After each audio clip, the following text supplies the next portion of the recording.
これが俺が買った嫁か？旦那様、私、綺麗ですか？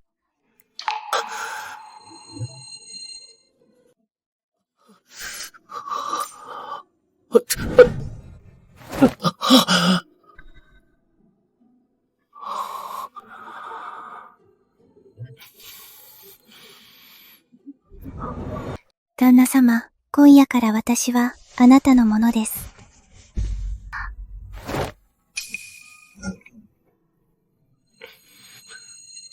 他の奴らが転生すれば巫女か世継ぎなのに、なんで俺は孤食なんだ。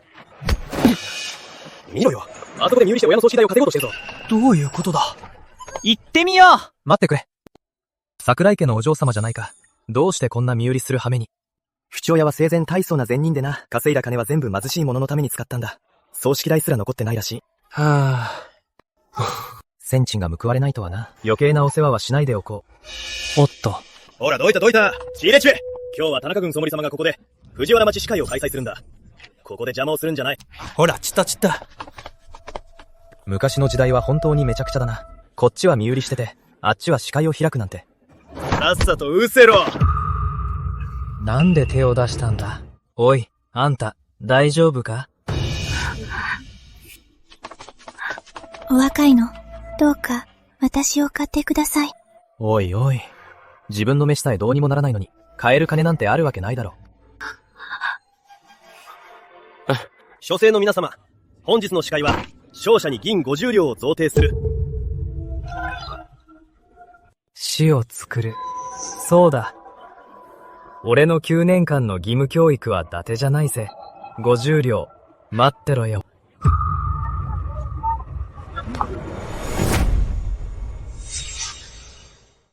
今日の司会は、田中郡守の持つこの寒川釣り図を題とする。皆の者、ふるんねって登壇し詩を読むがよい。勝者には銀50両の賞金を与える。あ、西園寺牧春、西園寺先生だ。西園寺先生は帝の師だ。気に入られれば大出世だぞ。ああ。寒川釣りすか。ひらめいた。試食が詩を作れるのか。見ろ、公職が上がったぞ。今日は面白い見せ目ぞになりそうだ。おお、なんと川辺市で最も若い秀才、森本吉春だ。今日の優勝は彼で決まりだな。藤原智也と申します。森本西園寺と申します。田中郡守にご挨拶申し上げます。田中郡守にご挨拶申し上げます。藤原智也というこの小じき。皆の嘲笑にも動じず堂々としている。なかなか面白い。楽にせよ。始めよ。試食が詩をかけるなら、俺は逆立ちしてクソを食ってやるよ。西園寺先生、書き上がりました。書くのが随分と早いな。あの物声、絶対に下手くそな字に違いない。西園寺先生、この者はただの物乞いです。わざと邪魔をしに来たのです。奴を視界から追い出してください。私の見間違いだったか？あの藤原智也は、本当に学識がないのか？どうぞご覧ください、西園寺先生。よし、拝見しよう。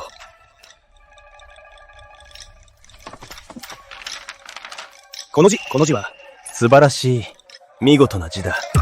これは、俺が学んだのは、書生の形相だからな。もしこの字すら認められないなら、あの西園寺母春もただのばかりのやつに過ぎない。君、この字は、君が編み出したものか？夢の中で習得したものです。画師と申します。さあ、書か。早々の意味を取ったのだな。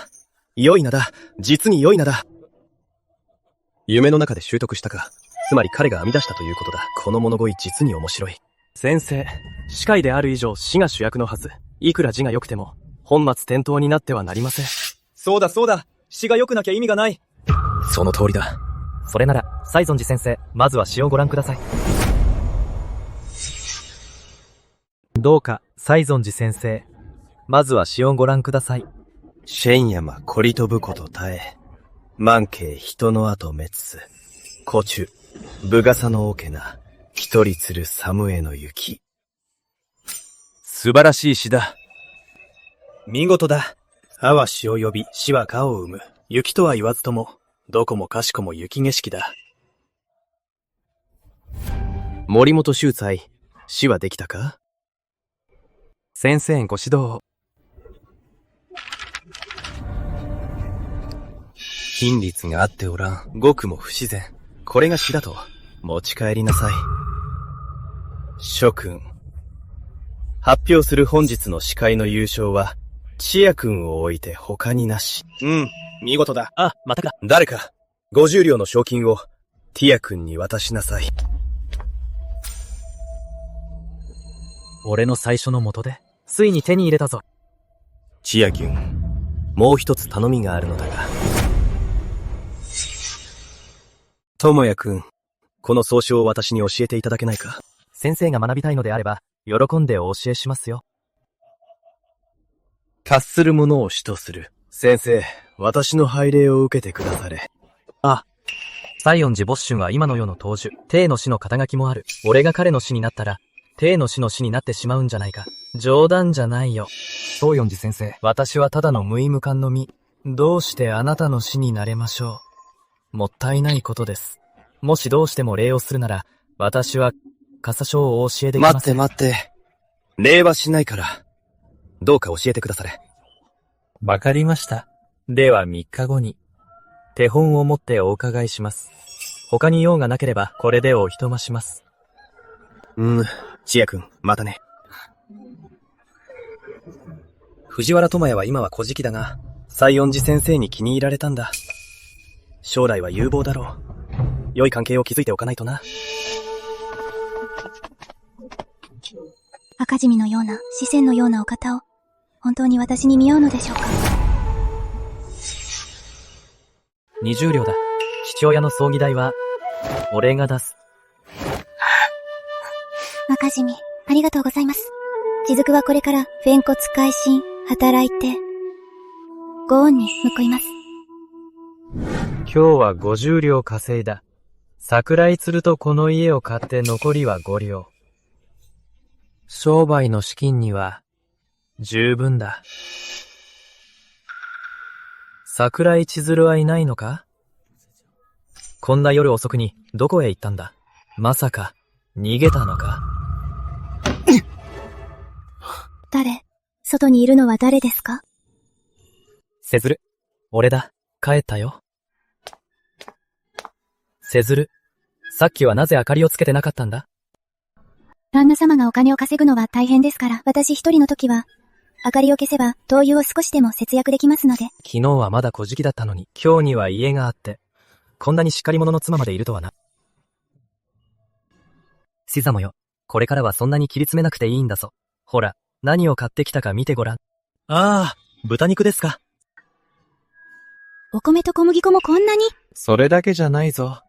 こんなものもあるんだ。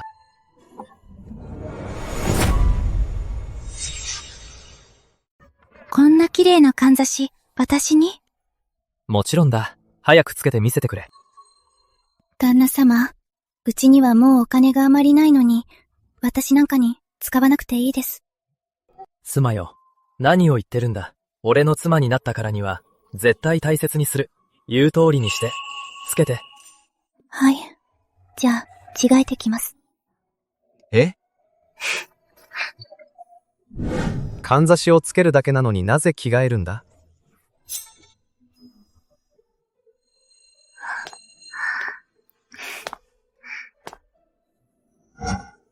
え？これが俺が買った嫁か？旦那様、私、綺麗ですか？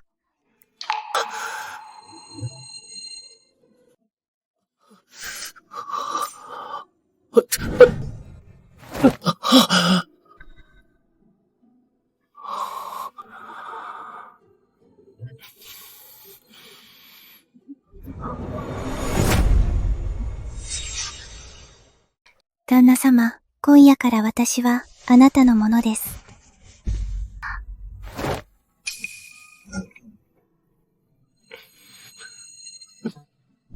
古代にタイムスリップして、嫁ももらったし、そろそろ何の商売をするか考え時だな。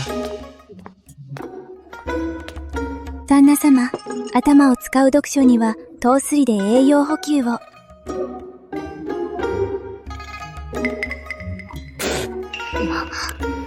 なんだこれ、味が変じゃないか。そんなことないわよ。私に味見させて。普通よ。黒糖はこういう焦げたような苦味があるの。やったぞ妻よ。何の商売をするか決まった。旦那様、どうしたの？いや、ちょっと興奮しちゃって。旦那様、さっき商売って言ってたけど、何をするの？後でわかるよ。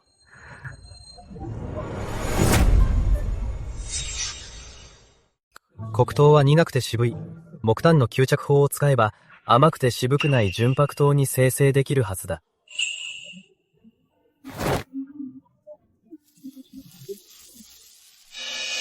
旦那様、どうして数ヶ月分の黒糖を全部入れちゃうんですか？大丈夫。俺を信じてくれ。旦那様、どうして木炭なんか入れるんですか？終わったわ。この砂糖水が台無しになっちゃった。これは何？真っ白で雪みたい。綺麗。これが純白糖だ。ちょっと食べてみて。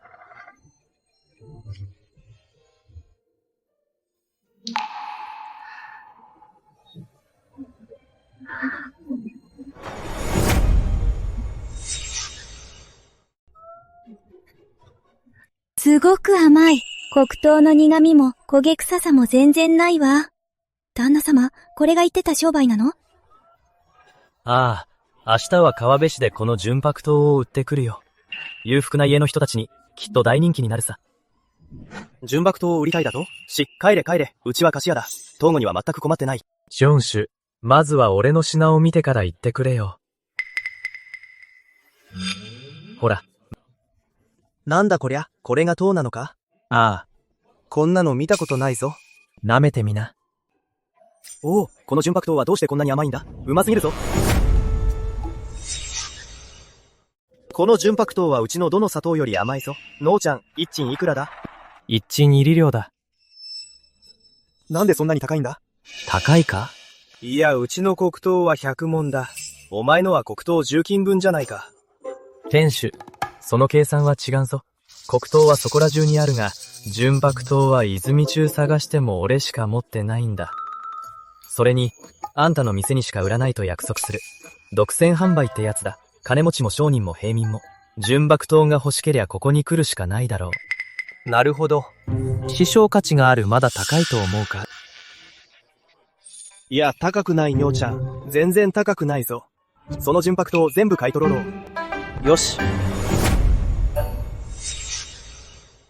この純白糖全部もらおう。よし。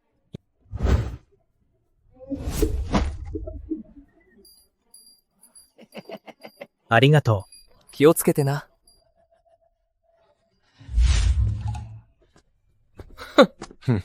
今回は10斤の純白糖を作って10両で売れた。だが、黒糖3銀から純白糖1斤を生成できる。原価300文で純利益700文。まさに暴利だな。もう遅いし、他の店で黒糖を買ってから帰ろう。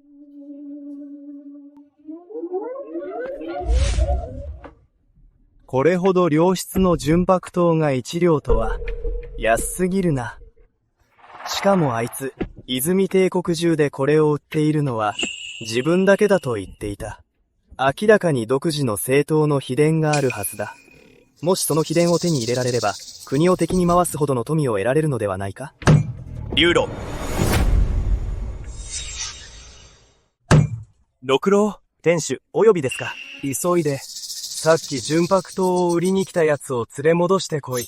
それと身元を洗って、正当の秘宝を手に入れろ。慕わなければ、殺せ。はい。どうだ？手に入れたか？店主、その話は忘れましょう。しっかり調べてきましたが、あの男は藤原智也と言います。あの司会で、川辺の雪を読んで最古たちを圧倒し、西園寺先生が絶賛した藤原智也ですよ。ひえ、田中軍守が好意にしようとしている相手じゃないか。手を出さなくてよかった。さもなきゃ命がなかったぞ。六郎、今後あの智也くんが来たら、全部一金銀2両で買い取るんだ。絶対に機嫌を取って、決して怒らせるんじゃないぞ。はい。行け。はい。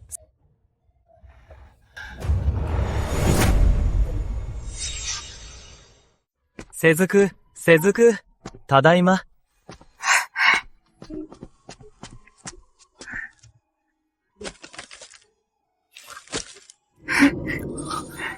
旦那様、あなたが去った後、考えれば考えるほど心配で、泉帝国に純白刀はないのに、それを売りに行ったら子供が大義を持つのと同じです。何かあったらと不安でした。よかった。やっと帰ってきてくれて。心配ないってば、忘れないでくれ。俺は西園寺先生に認められた妻子だ。もし誰かが悪巧みしても、身元を調べれば、手は出せないさ。旦那様、そこまで、考えていらしたんですね。当然さ。俺が無茶をするわけないだろ。ああ、そろそろ、話してくれないか。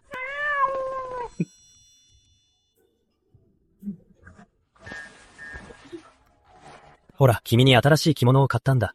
気に入った？なんて綺麗な着物。じゃあ、早く着替えておいでよ。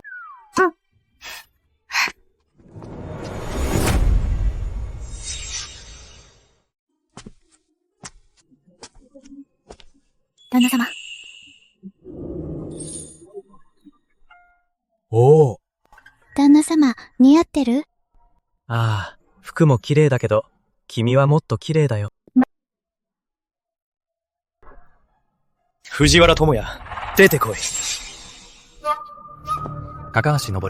ちょうど探しに行くところだった。半年前の借金はとうに返したのに、税用書をまだ返してないだろ。藤原智也、こんな時に借用書だと？お前はもう終わりだ。すぐに町長のところへ来い。旦那様、あの高橋昇には裏があります。町長は呼んでおらず、騙し出して手を下す気かもしれません。彼に町長の命令を偽るほどの度胸はないさ。じゃあ、私も一緒に行きます。君は家でおとなしく待ってて。安心して、何事もないから。行こうか。町長に会いに行ってやる。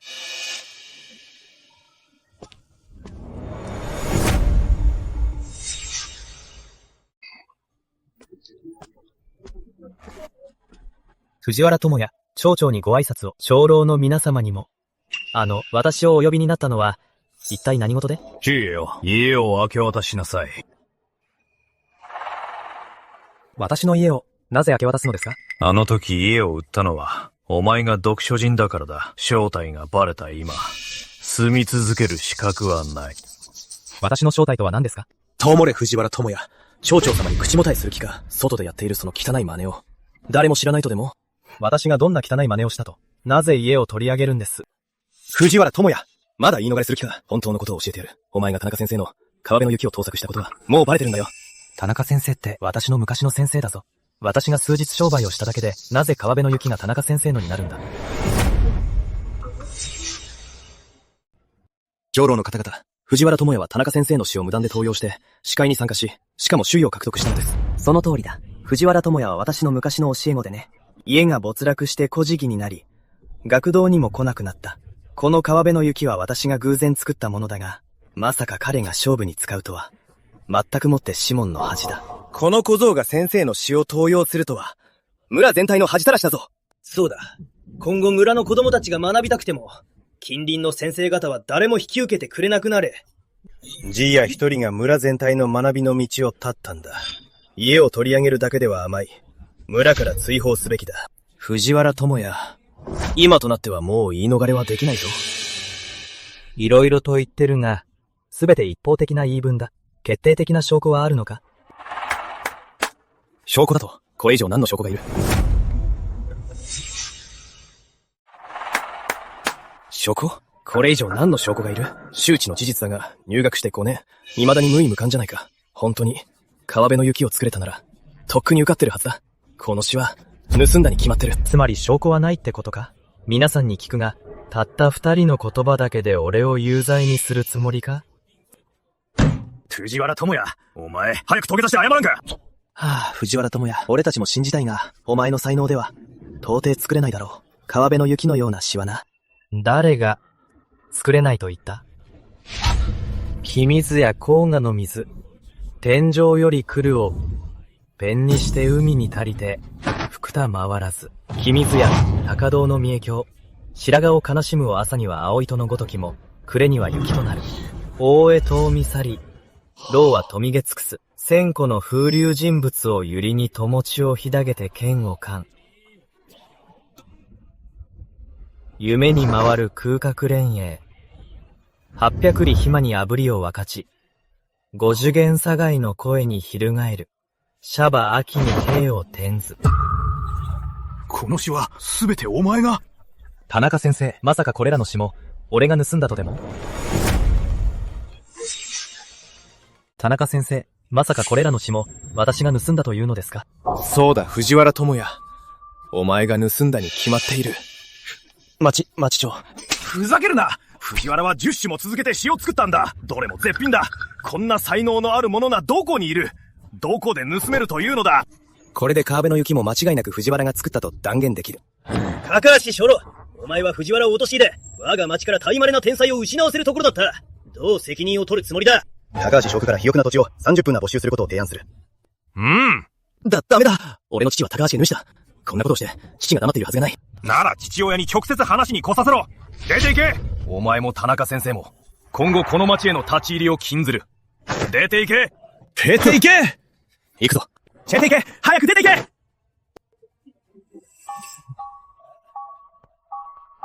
藤原よ、この件は私の見落としだった。謝罪する。どうか許してほしい。あの言葉は本当だな。自分が成功すれば、周りはいい人ばかりになる。町長や長老たちは俺の将来性を見込んで、機嫌を取り始めた。本当に現金なものだ。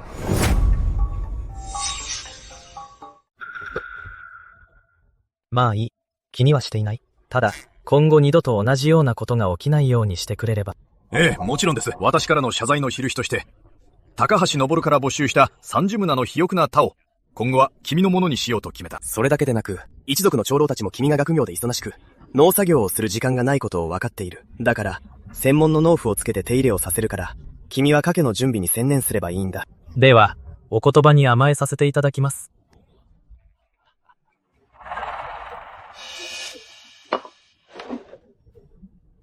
何があった？顔のその手形、誰に殴られたんだ？藤原山だ。町長の藤原山か？奴はうちが逆らえる相手じゃないぞ。父さん、このまま引き下がるんですか？藤原山は俺から、30分の肥沃な田を没収するって言ったんですよ。ただで渡すわけにはいきません。一体何があったのか、詳しく話してみろ。全部藤原智也のクソ野郎のせいだ。藤原智也のクソ野郎のせいだ。西園寺先生の司会で優勝したからって、何が偉いんだ。そしたら藤原山がその場で切れて、俺をビンタしたんだ。親父、俺の恨みを晴らしてくれよ。バカ野郎、何が恨みだ。西園寺先生をどなただと思っている。先生が見込んだ人に手を出すなんて、一家を破滅させる気か。さっさと贈り物を用意しろ。藤原の家へ謝罪に行くぞ。ジエジュ君。突然の訪問を許してくれ。まだ3日経っていませんが、西園寺先生、どうしてこちらへ？松園寺先生のお越しで、我が家も光り輝くようです。さあ、どうぞお座りください。西園寺先生、今回はどのようなご用件でしょうか？はは。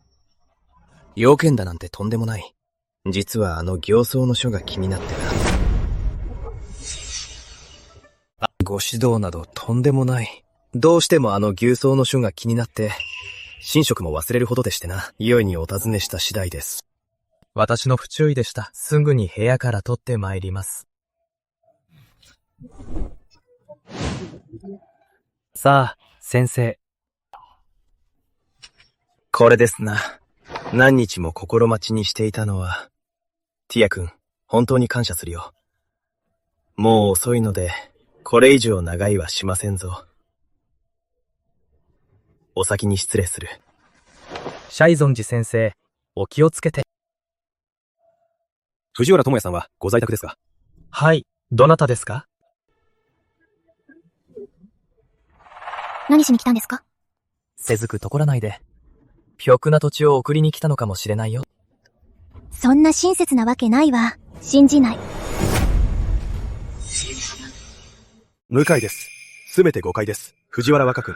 本日参ったのは、一つは愚息に謝罪させるため。二つは、30船の旅田の権利書をお渡しするため。そして三つ目は、以前の借用書をお返しするためです。藤原若君、これで貸し借りは帳消しということで。このバカ者、早く権利書と品物をお渡ししろ。藤原若君、以前のことは、私の資料が足りませんでした。どうか心の広いあなた様のお慈悲で、私のような愚か者を許してください。ひざまずけ。藤原若君、させはこの私のたった一人の息子です。今後は私が厳しくしつけますので、もし次があれば、煮るなり焼くなり、好きになさってください。まあそこまで言うなら、以前のことは帳消しにしよう。だが先に言っておく。もし次があれば、何を言っても無駄だ。必ず藤原若君、感謝します。お待ちを。貴殿は立派な身なりですが、ティア君の家は貧しい。なぜそこまでへりくだり、借金まで帳消しにするのです。随分と耳が遅いんだな。藤原若君が歯科医で大活躍して、ソイゾン寺先生に認められたことも知らないのか。お前は藤原智也の背後に、西尊寺ベシュンがいるから叱らえないとでも？私はずっと藤原智也、母音藤原智也は、才能を入れる若者で、堂々としていると思っていたが、まさか裏で私の名を傘に着て、悪事を働くとはな。もちろん違います。この愚足が、藤原若君の川辺の雪を、他人の詩の盗作だと思しめたのです。もし藤原若君がその場で、絶世の名作を10首も読まなかったら、無実の罪を着せられるところでした。ですから、私が謝罪するのは当然のことです。なるほど。私が智也君を誤解していたのだな。面目ない限りだ。これで失礼いたします。シアジュン、絶世の名作10首とは、どんな詩かな。もう一度聞かせてもらえないか。ではお耳汚しですが。一首目。君津や、黄河の水天より来たるを。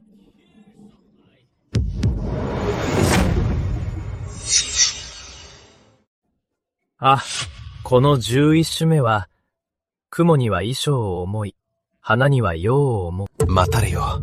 確か、絶世の名作は10首では？しまった。感情に夢中になって止まらなくなった。わしも鈍くなったものだ。君はすでに10首も、絶世の名作を生み出しておる。今インスピレーションが湧き、もう一首できても不思議ではない。その通り、ふと思い浮かんだのです。この10首は、本当に絶世の名作と呼ぶにふさわしい。どれも永遠に語り継がれるであろう。今日この目で見ておらねば、到底信じられなかった。これらの詩がすべて君一人の手によるものだとはな。込めすぎです。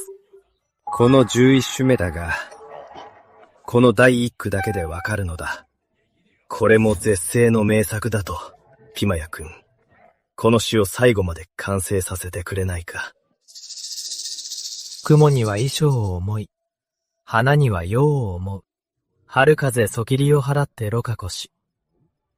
若し軍玉三田皿に見るにあらずんだ。あず陽大の塚にあわ。ははは、見事だ。千也君のこの詩は発想が巧みで、あらゆる美しいもので込めたたえている。君のそばにいるお嬢さんの容姿をな、それでいて媚びへつらう様子もない。実に見事だ。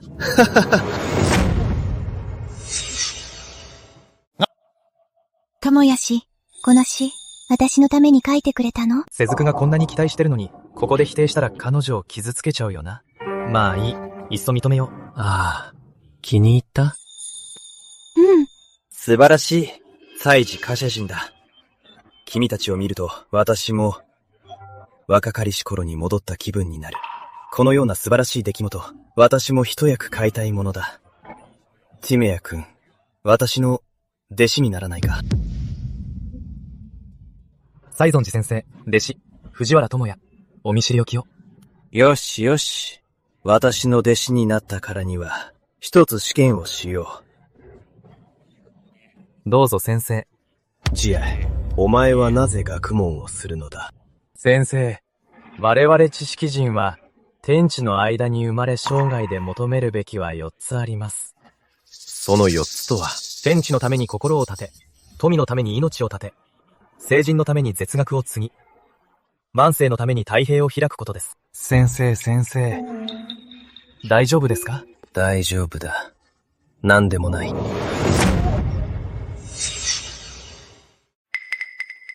天地のために心を立て、庶民のために命を立て、王政のために絶学を継ぎ、万世のために太平を開く。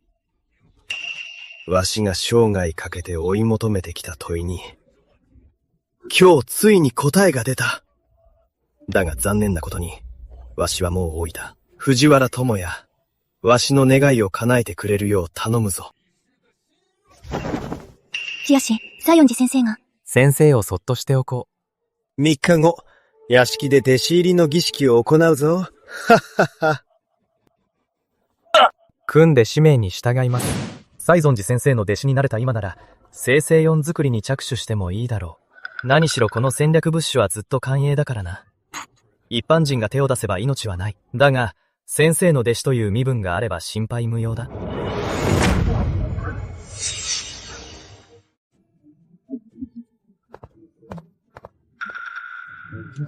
ちやし、お腹空いたの？先にお湯を沸かしてご飯にするね。すぐできるから。ちやし、何してるの？慌てないで。火を焚き続けて、生成塩を少し抽出するんだ。生成塩？それ何？青塩しか聞いたことないわ。生成塩は青塩よりも品質が高くて、味が良い塩のことだよ。ほんと？赤穂塩よりも高品質な塩があるの？泉帝国の王侯貴族でさえ赤穂塩を食べてるのに。もう少しでできるから、味見してみればわかるよ。ちやしょ、これがあなたの言っていた生成塩？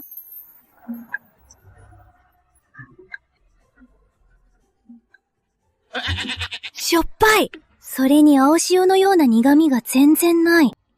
これからは料理の時に少し入れるだけで味が引き立つし、不純物がないから体に悪いこともないよ。でも、青塩一弁から3分の1の生成塩しかできないなんて、もったいないわ。3分の1の生成塩しか取れないなんて、本当にもったいないわ。なあ、気にしないで。青塩1斤はたった300本だけど、生成塩は1斤5両でも飛ぶように売れるんだ。生成塩ってそんなに価値があるの？ああ、5両でも少なめに見積もってるくらいさ。明日川辺市へ生成塩を売りに行くから、その時にわかるよ。藤原若君、やっとお越しですね。10斤の純白糖が2刻もせずに完売しましたよ。それに、多くの貴族や役人の方が、いつ入荷するのかと店に訪ねてきました。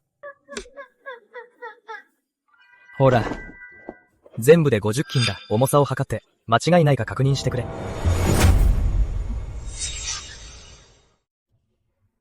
全部で50斤です。重さを測ってみて、間違いないか。藤原若組のなさることですから、当店も安心しております。ごまかすなんて、絶対ありえませんよ。こちらが100両の銀票です。お受け取りください。ああ。そうだ。生成塩の買い取りはしてる？生成塩って何ですか？塩ですか？藤原若君、うちは菓子屋ですよ。塩は売ってません。そうか。じゃあ塩屋で聞いてみる。藤原若国、お待ちを。店主を呼んできます。店主に決めてもらいます。少々お待ちを。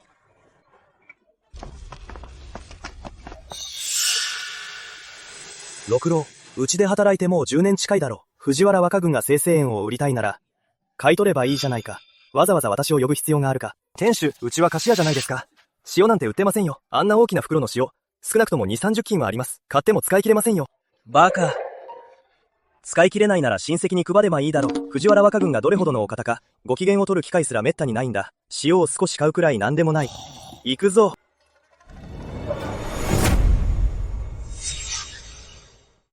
ご機嫌取りのチャンスだぞ。塩くらい買ってやれ。行くぞ。おお、ははは、藤原若君、お待たせしました。六郎から話は聞きました。その生成塩、私が全部買い取りましょう。ここに銀20両あります。どうぞ。鈴木店主、これじゃ足りないよ。おっと、これは失礼では銀40両でいかがですか？まだ足りない。若君、市販で一番高い青塩でも1斤300文ですよ。30斤あってもたったの銀9両です。うちの店主が40両も出すのに不満ですか？西尊寺先生に気に入られたからって、その名を使ってうちの店でたかりを働くのはやめてくださいよ。お前は黙ってろ。ああ、若義務。おいくらがご希望ですか？最低でも一斤で銀5両だ。銀5両とは、また高く出ましたね。強盗でもする気ですか？こんなのただの恐喝だ。銀5両、高すぎる。同等かよ。完全にぼったくりじゃないか。落ち着け。この値段にするからには、当然理由がある。これが塩？いや、市販の塩は黄色や青色だ。白い塩なんて見たことないぞ。そうですよ、店主。なんだか純白糖とそっくりじゃないですか。冷めてみればわかるだろしょっぱ、水だ。早く水をくれ。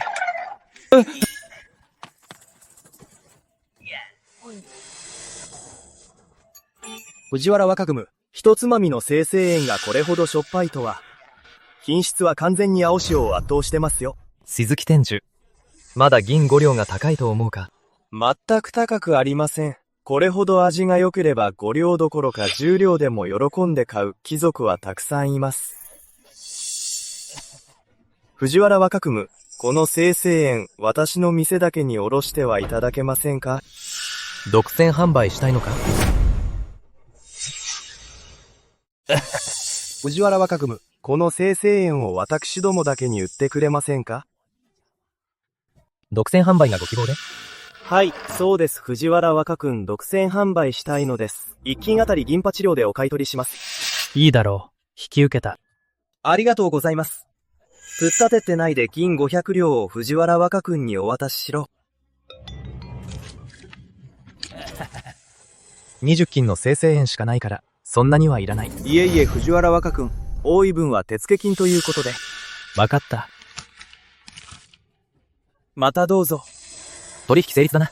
藤原若君、お気をつけて。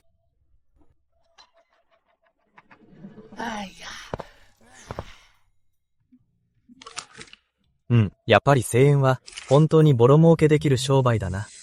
一般人が一生かかっても稼げない大金を、いとも簡単に稼げる。かえって千鶴がこの大金を見たら、きっと大喜びするに違いない。すっかり遅くなっちゃったな。千鶴に何か買って帰ろ昨日旦那様が戻られてから、ずっと部屋に閉じこもったままだ。なあ、何かあったんじゃないか？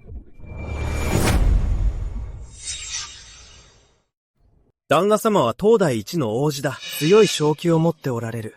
大丈夫なはずだよな。昨日藤原智也の家に行って、帰ってきてからああなった。藤原智也が旦那様に何かしたんじゃないか。ありえるな。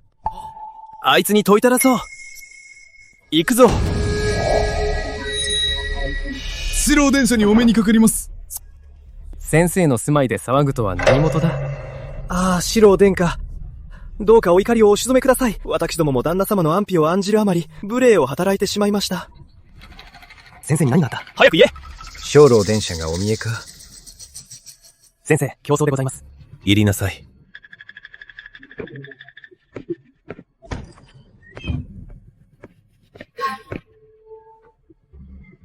先生、実子から聞きましたが、昨日戻られてから部屋にこもったままで、丸一日何も召し上がっていないと、一体どうされたのです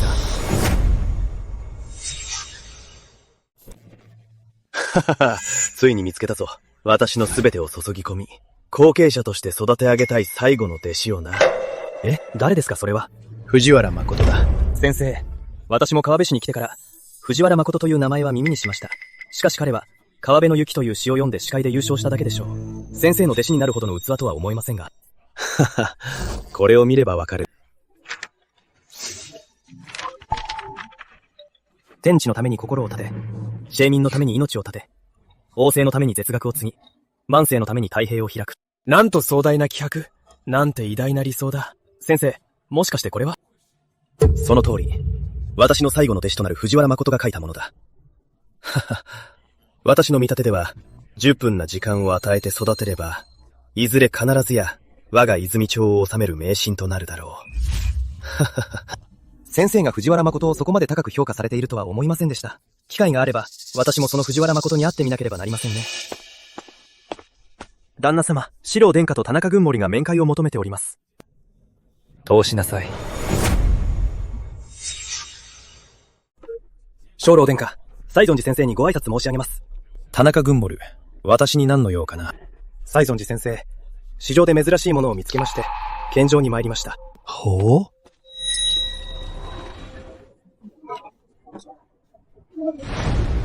これは何だ？清々園でございます。先生、これが塩？しかも白いのか。本当に塩だ。宮中のものよりも質が良い。大量生産できれば、税収が増えて国庫が潤うはずだ。この塩は誰が作った？それは存じません。早く調べろ。3日以内に制作者のすべての情報を集めるのだ。直ちに調べてまいります。先生、本来は最後の弟子に会いたかったのですが、こんなことになるとは。構わんよ。国税は最も重要だからな。藤原智也がどれほど才能豊かでも、時間をかけてこそ知性の真に成長するのだ。一方、清々園の制作者は、現在の急務を解決してくれるだろう。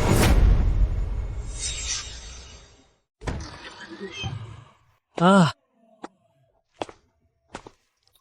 3日の約束が来た。今日は正式に西園寺先生に弟子入りする日だ。礼儀に従えば六礼を用意すべきだが、先生の性格なら伝統にはこだわらないだろう。むしろ逆効果だ。どんな贈り物がいいかな。そうだ、ここにある純白桃と清々園。ちょうどいい贈り物じゃないか。特に清々園は尊税を象徴している。天下や民を思う先生にはぴったりだ。引退して暇を持て余さないよう、ちょっとした仕事にもなるし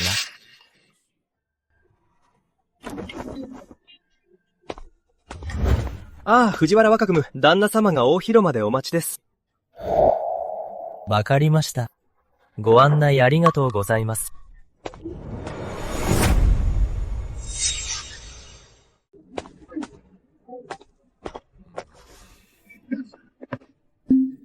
作成、藤原智也、先生にご挨拶申し上げます。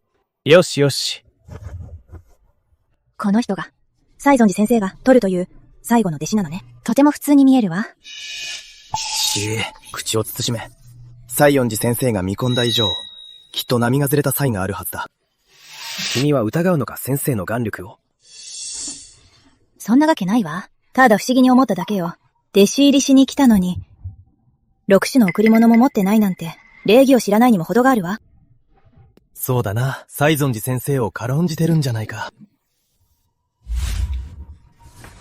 この私の弟子が、することに、説明など不要。たとえ贈り物がなくとも、何の問題もない。皆の者、何か文句があるか？どうやら、西園寺先生は藤原智也に大満足で、彼を擁護するつもりのようね。たとえ藤原智也な、西園寺先生の顔に泥を塗っても、先生は気になさらないのですね。6種の贈り物は極めて重要で、弟子が師匠を、軽減っているかの証、まさか堂々たる帝の師であり、生涯にわたり名声を轟かせた西園寺先生が、最後の弟子が6種の贈り物を持参しなかったことで、名誉を傷つけられることになるとは。誰が入門の品を持ってきていないと言った？先生、これが私が用意した入門の品です。よし、よかろう。たったこれだけ？西園寺先生の身分なら、黄金万両でも足りないくらいなのに。藤原智也、君が出したのは入門の6例ではないようだが、その袋には何が入っているんだ？先生、この袋の一つはお体をいたわるためのもので、もう一つは先生の心の病を治すためのものです。西園寺先生、藤原智也がそう言うなら、早く袋を開けて、どんな素晴らしいものか見せてください。彼は家が貧しく、まともな品は出せまい。皆の前で開ければ、彼に恥をかかせてしまうな。だがあんなに自信満々だ。特別な品を用意したのかもしれん。よし、皆がそこまで気にするのなら、開けてみよう。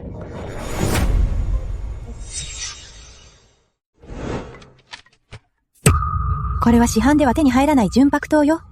佐藤家菓子屋でしか売ってないわ。前回は6時間も待って、やっと一斤買えたのよ。袋の量を見ると、少なくとも20斤はあるな。藤原智也も気が利くね。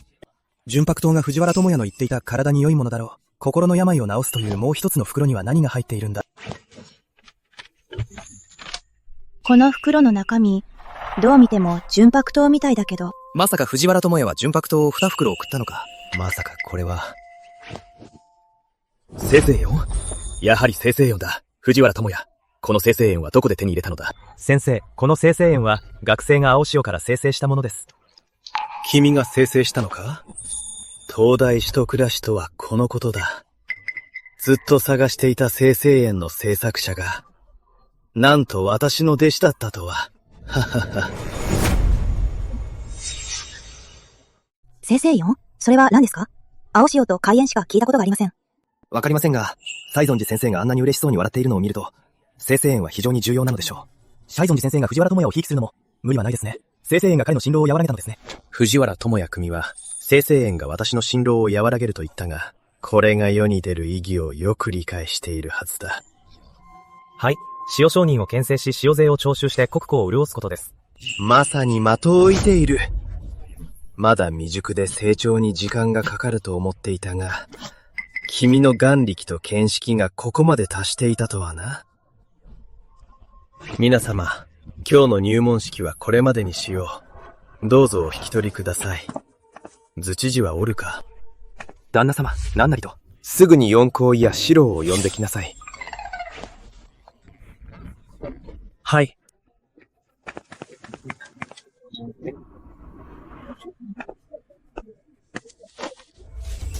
先生、お呼びですか？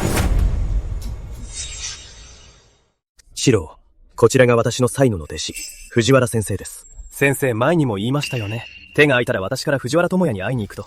わざわざ引き合わせる必要はありません。西園寺先生が弟子の出世道を敷きたいのはわかりますが、優先順位というものがあります。今は生成塩の制作者を見つけるのが最優先です。年を取って少し猛録したようだな。ノールなどしておらん。耳はよく聞こえるぞ。それに、藤原智也に出世道など必要ない。彼の才能は類を見ないものだ。死などただの遊びです。天下を治めるには役に立ちません。ではこれはどうかな？先生、それはもしかして。そう、お前が探し求めていた生成塩だ。そしてそれを作ったのは、私の最後の弟子だ。ジアション、先ほどの無礼な発言、どうかお許しください。この四郎がこれほど情に熱い人だとは。この顔を隠す例は合わせる顔がないという意味だ。私が謝罪を受け入れなければ、今後彼は私に会うたびに、袖で顔を隠して謝意を示さなければならない。お兄さん、誤解だったんです。気を使わないでください。先生、四郎はついに分かりました。なぜ智也兄を最後の弟子にしたのか。才能も、品性も、そして能力も、すべてが超一流です。当然のことだ。私の弟子は欠没でなくてはな。さて、挨拶は抜きにしよう。藤原智也、生成塩の件だが、どう思うかね？私は生成塩の作り方を先生に差し上げます。私にくれると？本当に良いのだな。つむや将、生成塩の件は極めて重要です。作り方を握れば、莫大な富を得られるのですよ。それを先生に差し上げるとは。そう受ける方法は山ほどあります。その気になれば、生成塩より稼げる方法などいくらでも。先生には恩がありますからね。国庫が空だとお悩みでしたし、これくらいはお力にならないと。藤原智也、君を弟子にできたことは、私の人生で一番正しい選択だった。チアシーは大義を重んじるお方です。この立花常夫が民に代わり、チアシーに感謝いたします。もしご迷惑でなければ、この立花常夫は、友ヤシーと義兄弟の契りを結びたいのです。藤原智也、早く受けるんだ。それは。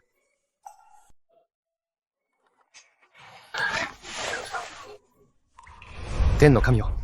天の神よ。地の神よ。証人となれ。私、藤原智也と、私、田島小実は、今日ここに義兄弟の契りを結ぶ。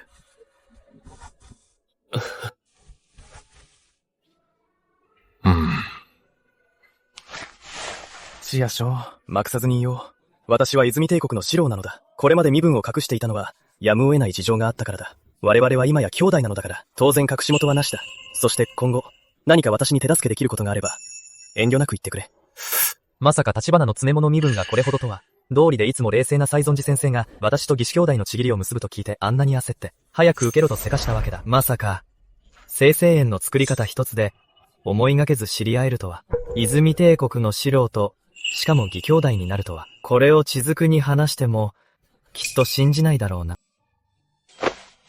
お兄ちゃん、ペイカ書房でお買い物できる？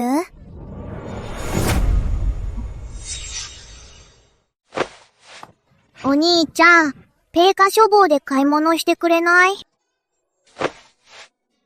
もちろんいいよ。でも、どうしてお兄ちゃんに買い物してほしいのかな？お兄ちゃんが買い物してくれたら、お母さんがお店を売らなくて済むから。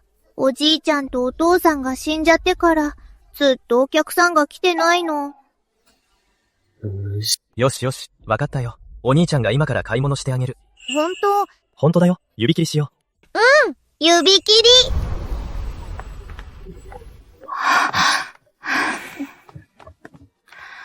花子。中島花子に言われてお店に来てくださったのですか？最近この子ったら代わりに謝りますわ。この子、最近いつもこうでして、代わりにお詫びいたします。お気になさらず、ちょうど筆や墨を買いたかったので、それに、花子はとても賢い子です。店主、どうか叱らないであげてください。ありがとうございます。若姫、少々お待ちください。倉庫から品を取ってまいります。ああ。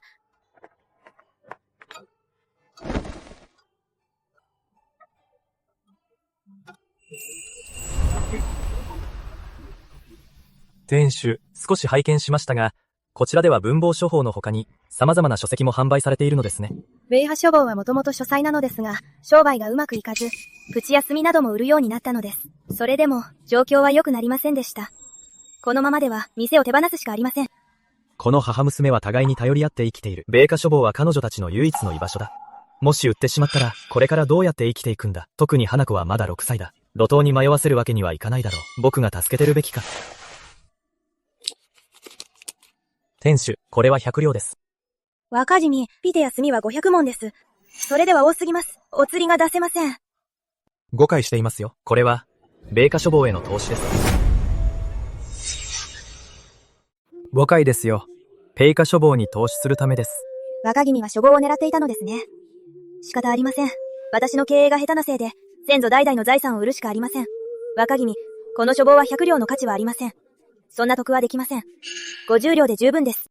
誤解ですよ。書房を買うのではなく、投資するんです。投資？そうです。この書房はあなたのものです。このお金は経営と管理のために使ってください。利益が出たら、割合に応じて配当をくれればいいんです。でも、書房の状況はご存知でしょ？ 3 日間客が一人も来ないんですよ。投資しても無駄になりませんか？このお金は受け取れません。受け取ったら、あなたを騙すことになります。安心してください。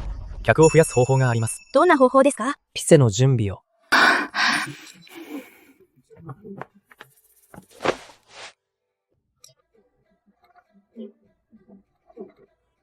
今の老物語。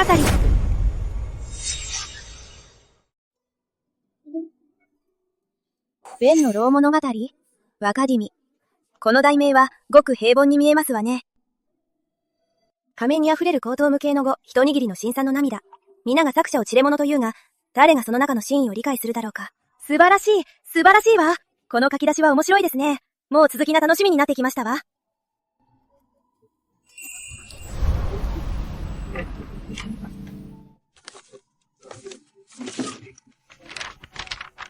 第1巻が書き上がりました。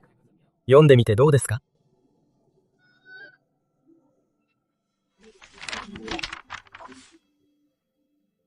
名作です。幼い頃から父と書房を営み、8000冊以上の本を読んできましたが、若君の蔵戸の牢物語ほど人を引きつける本は初めてです。私が書いたのではなく、雪芹先生が書かれたのです。しけしり先生ですか？でも、今ここで、若君のお書きになったじゃありませんか。あ、わかりました。しけしり先生とは、若君の画号ですね。ええ、まあそんなところです。スケシリ先生、どうかお許しください。私はただ、この哀れな母娘を助けたかっただけなのです。スケシリ先生が天国で怒らないといいが、私はただあの親子を助けたいだけなんだ。今の両物語があれば、絶対にベストセラーになるわ。定価書房も必ず立ち直れる。若君のご恩は一生忘れません。どうかお礼をさせてください。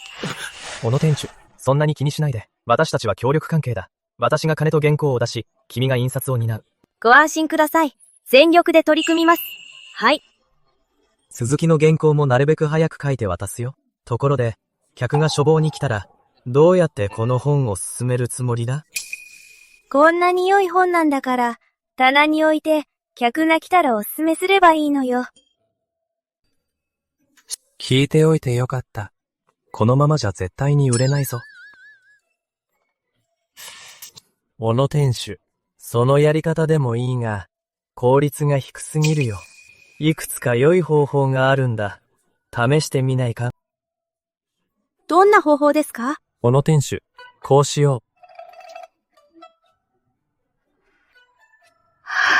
そんなこともできるんですか？私の方法なら絶対に繁盛するよ。はい。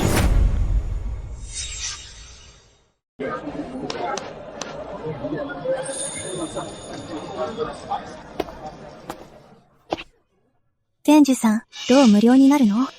民手では本日新刊を、唐の両物語という本です。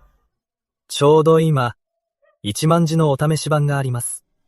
お嬢様10文を支払いいただければお試し金として、もしご満足いただけたら、その10文を、20文として購入代金に充てられます。もしご満足いただけなければ、その場で全額返金いたします。面白いわね。こんな売り方見たことないわ。よほどこの紅の蝋物語に自信があるのね。一冊ちょうだい。お試し版を。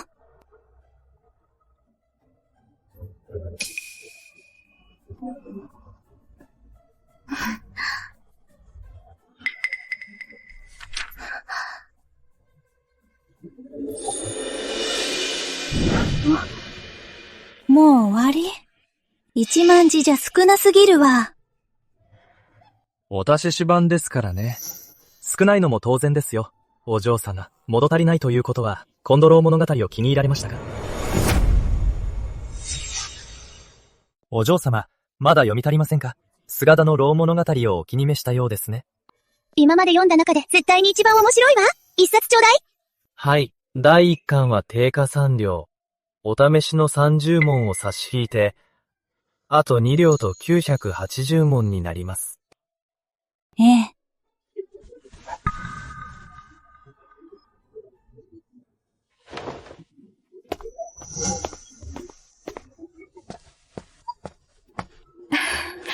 本当に成功するなんて、しかも1巻3両の高値で売れるとは、藤原若金、私、夢でも見てるんじゃありませんよね。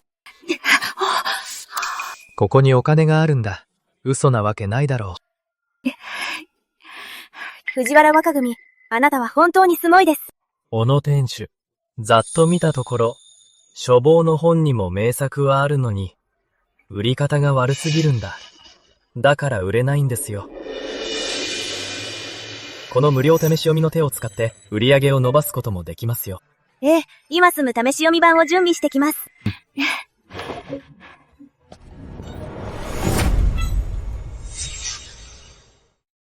ええ、今すぐ試読版を用意するわ。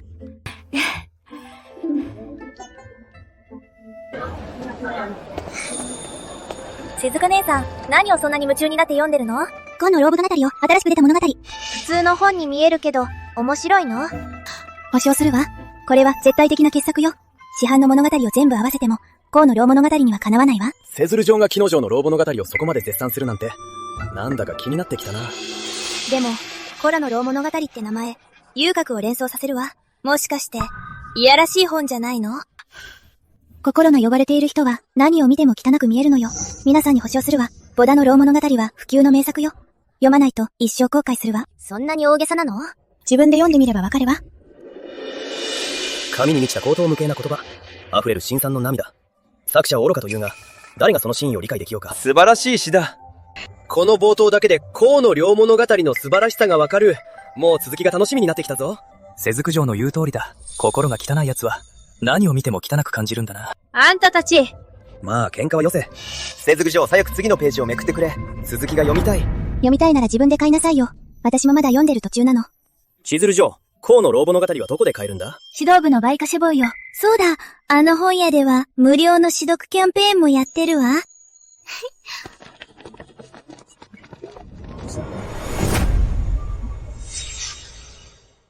ああ、そうだ。あの書房でイベントもやってて、無料で試し読みできるの。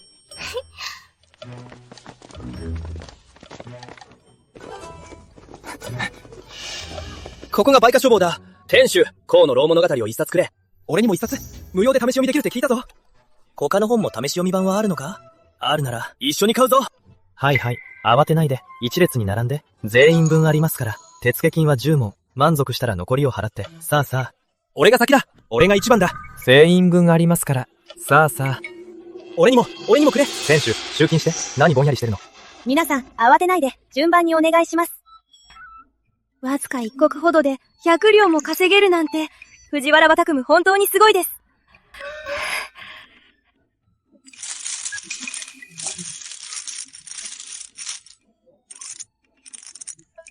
藤原若組、このお金はすべてあなたのものです。どうぞ。このお金は受け取れませんよ。藤原若組、このお金はすべてあなたのものです。どうぞ。このお金は受け取れませんよ。どうしてですか？今や、河野老物語、そして売価書房の評判は、すでに佐市勝人たちの間で広まっています。ええ。これからは、間違いなく供給不足になるでしょう。まずはこのお金で本を印刷しましょう。なるほど。やはり藤原若君は考えの周到ですね。私は毎月の配当だけで十分です。約束しましたよね。利益は半分ずつに分けると。はい。今は販売戦略の第一歩が成功しました。次は第二歩です。若君、その第二歩とは何ですか？合格に行くことです。何ですって？遊郭？男はお金を持つと悪くなると言いますが、どうやら藤原若君も例外ではないようですね。儲かったからって、遊郭で楽しむつもりですか？何をブツブツ言ってるんですか？何でもありません。私はそんな場所には行きませんから。どうぞ楽しんできてください。行ったー！誤解ですよ。私をどんな人間だと思ってるんですか？合格に行くのは、行格の娘たちを全員、うちの米価書房の販売員にしたいからです。考えてもみてください。彼女たちが最も接する人は誰ですか？それは佐市勝人たちですよ。でしょ？彼女たちが宣伝してくれれば、絶対に効果は絶大です。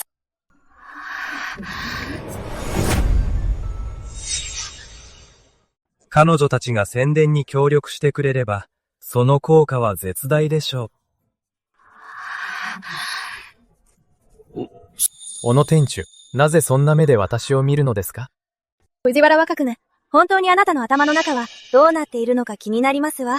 天下にこんな方法を思いつくのは、あなたくらいのものでしょう。ああ、小野店主、褒めすぎですよ。もう遅いですから早く出発しましょう。ええ、行きましょう。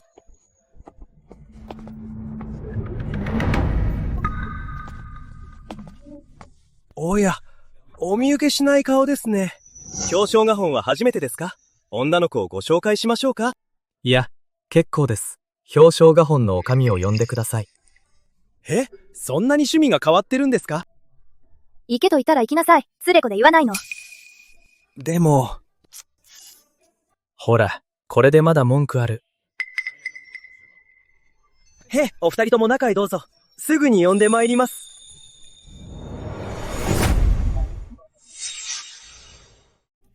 お二人とも中へ、すぐに人を呼んできます。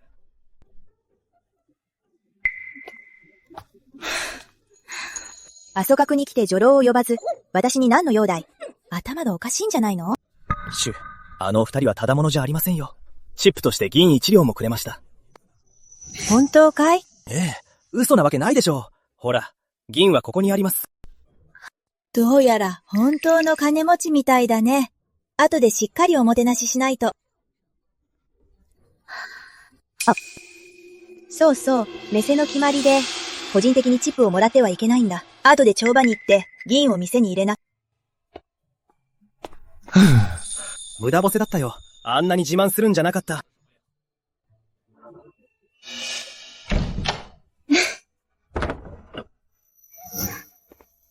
若君方、お待たせいたしました。立花氏が、ご挨拶申し上げます。あなたが清正画本の女将さんですね。ええ。さあ、お座りください。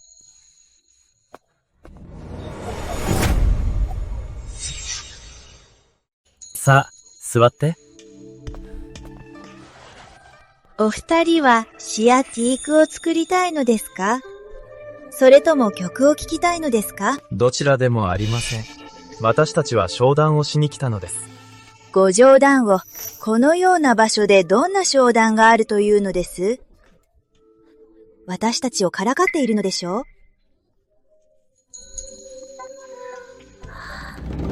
これは50両です。これでちゃんと話ができますか？ええ、できますたも。そのお金はタダではありませんよ。ご要望は何でしょう？できることなら必ずやります。ただ、先に言っておきますが、抽象画本は芸を売っても体は売りません。ご安心を。田島店主とここの娘たちに宣伝を頼みたいだけです。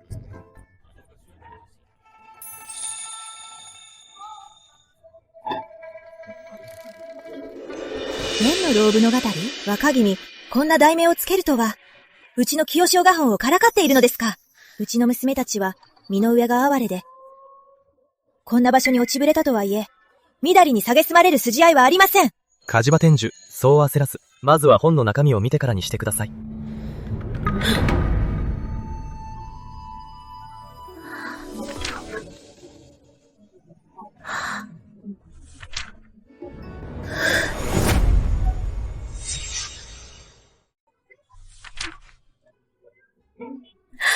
名作だわ。本当に素晴らしい名作。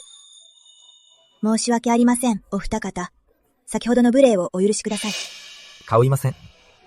では、商売の話を続けましょう。先ほども言った通り、こちらのケーション画法には宣伝をお願いしたいだけです。それで、報酬はどのくらいいただけるおつもりですか？少々母藩の娘たちが客を連れて、うちの書房で本を買ってくれれば、価格の半割を報酬として娘たちに、そしてもう半割をあなたに渡します。それだと少し少なくないですか？少ないですか？店主は先ほど、店の老物語の内容をご覧になったはずだ。宣伝がうまくいけば、多くの客が買いたがる1、2冊の部合は少ないが、それが100冊、1000冊ならどうです？ 100 冊、1000冊。それだけじゃない。うちの米花書房の本はどれも一級品だ。客がケノロボ物語を買うついでに、他の本も買っていくはずです。1000冊どころか、万冊売るのも夢じゃない。売れれば売れるほどご愛も増える。さらに、娘たちが客から送られた絵本を持ち込めば、原価で買い取ることもできる。これもかなりの収入になるはずです。これもかなりの収入になりますよ。お受けします。藤原若君、よろしくお願いします。よろしくお願いします。せずく、帰ったぞ。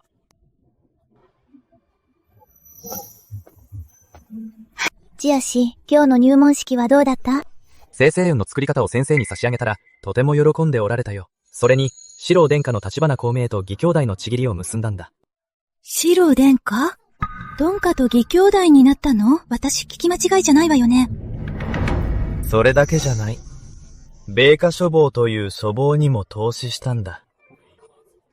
これからは、毎日家で寝ていても、お金がどんどん入ってくるぞ。ジアシオ、一日でそんなに大きなことをするなんて、すごすぎるわ。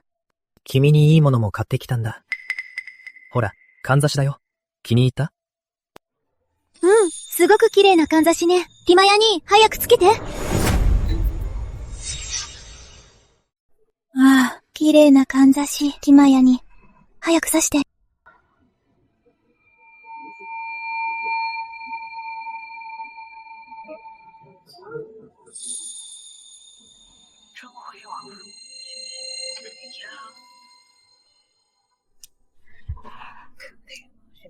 ジアション、私綺麗？うちの血族はもともと綺麗だけど、そのかんざしを刺したら、もっと綺麗だよ。口がうまいんだから、一日中忙しかったでしょ？お腹すいた？ご飯作ってくる。じゃあ、僕も手伝うよ。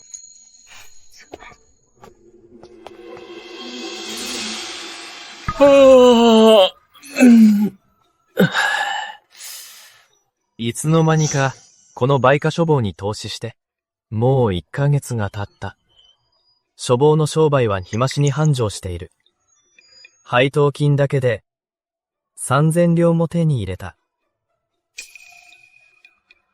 そろそろこの川辺市に大きなお屋敷を買って、せずるを連れて町で暮らそう。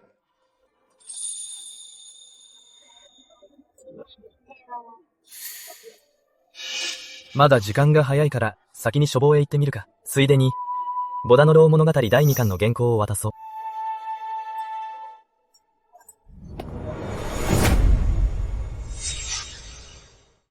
ついでに、クラノロー物語第2巻の原稿を渡そう。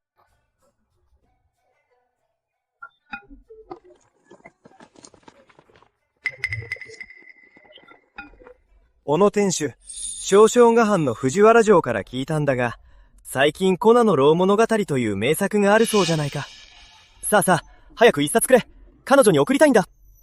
小野店主、某の牢物語の第2巻はどうしてまだ出ないんだ。バカラ逆とマズミラ玉のその後の物語がどうなるのか、早く知りたくてたまらないんだよ。そうだよ。もう1ヶ月だ。早く出ないと。家に帰ってまた妻に耳を引っ張られちまうよ。第2巻はもうすぐ出ますから、皆様どうかお気を長くお持ちください。あら、藤原若くん。これ以上遅かったら、こちらから原稿の催促に伺うところでしたよ。小野店主、商売する気はあるのか？客を放っておいて他の客の相手をするなんて。皆様のためを思ってのことですよ。どう見ても自分のためだろう。この若君は金も権力もありそうだ。彼が来たら、俺たちを無視するとは。梅葉書房は川辺の本屋の中でも立派だと思っていたが、相手を見て態度を変えるような店だったとはな。ふっ、もう二度と来ないぞ。損得感情ばかりしやがって。ふん！二度と来るか！なんて現金なんだ。皆さんはあの方が誰かご存知ですか？チェ、誰だって言うんだ。金と権力がある若君だろ。じゃなきゃ小野店主が、あんな態度を取るはずがない。いいえ、こちらの若君は私たちの米花書房の裏の大株主で、それだけでなく、河野牢物語も藤原若君の作品です。私の若君を接待したのは、河野牢物語の第2巻の原稿を催促するためです。なるほど。俺たちが、小野店主を誤解してたのか。小野店主、申し訳ありませんでした。どうかお許しください。まさか紅の牢物語の作者が、こんなに若い若君だったとは。まさに若き天才ですね。ああ、皆さん。私どもは感じております。皆さんの紅の牢物語への愛を。実を言いますと、今日来たのは、第2巻の原稿を渡すためです。3日もすれば、印刷して発行できるでしょう。その時はぜひお買い求めください。それはよかった。今から少し楽しみにしてるんだ。おい、小野店主。その時は必ず俺に一冊残してくれよ。先に俺に残してくれ。もし買えなかったら、家に帰ったら妻が絶対に俺にお仕置きをするに違いないんだ。帰ったら妻に、家宝で罰せられてしまいます。ああ。本当に申し訳ありません。今の牢物語の原稿が少し供給不足でして。でもこうしましょう。皆様、先に第2巻の予約金をお支払いいただければ、必ずこの本を取っておきます。予約金を払う方は、まずは私に名前を登録してください。あ、そうそうそう。さあ、焦らずに、一人ずつ、並んでくださいね。藤原若君、予約金だけで、500両も稼ぎましたよ。よし、次は本局に連絡して。早く第2巻を印刷しないとな。ええ、すぐ手配します。あ、小野店主、ご存知ですか？この町で屋敷は売りに出されていませんか？それは気にしたことがありませんでした。藤原若君は屋敷を買われるのですか？ええ。今はお金もたくさん稼ぎましたから、婚約者を連れて、こちらで暮らしたいんです。では、私が町をご案内しましょうか。見つかるかもしれませんよ。いいえ、自分で行ってみます。はい。わあ。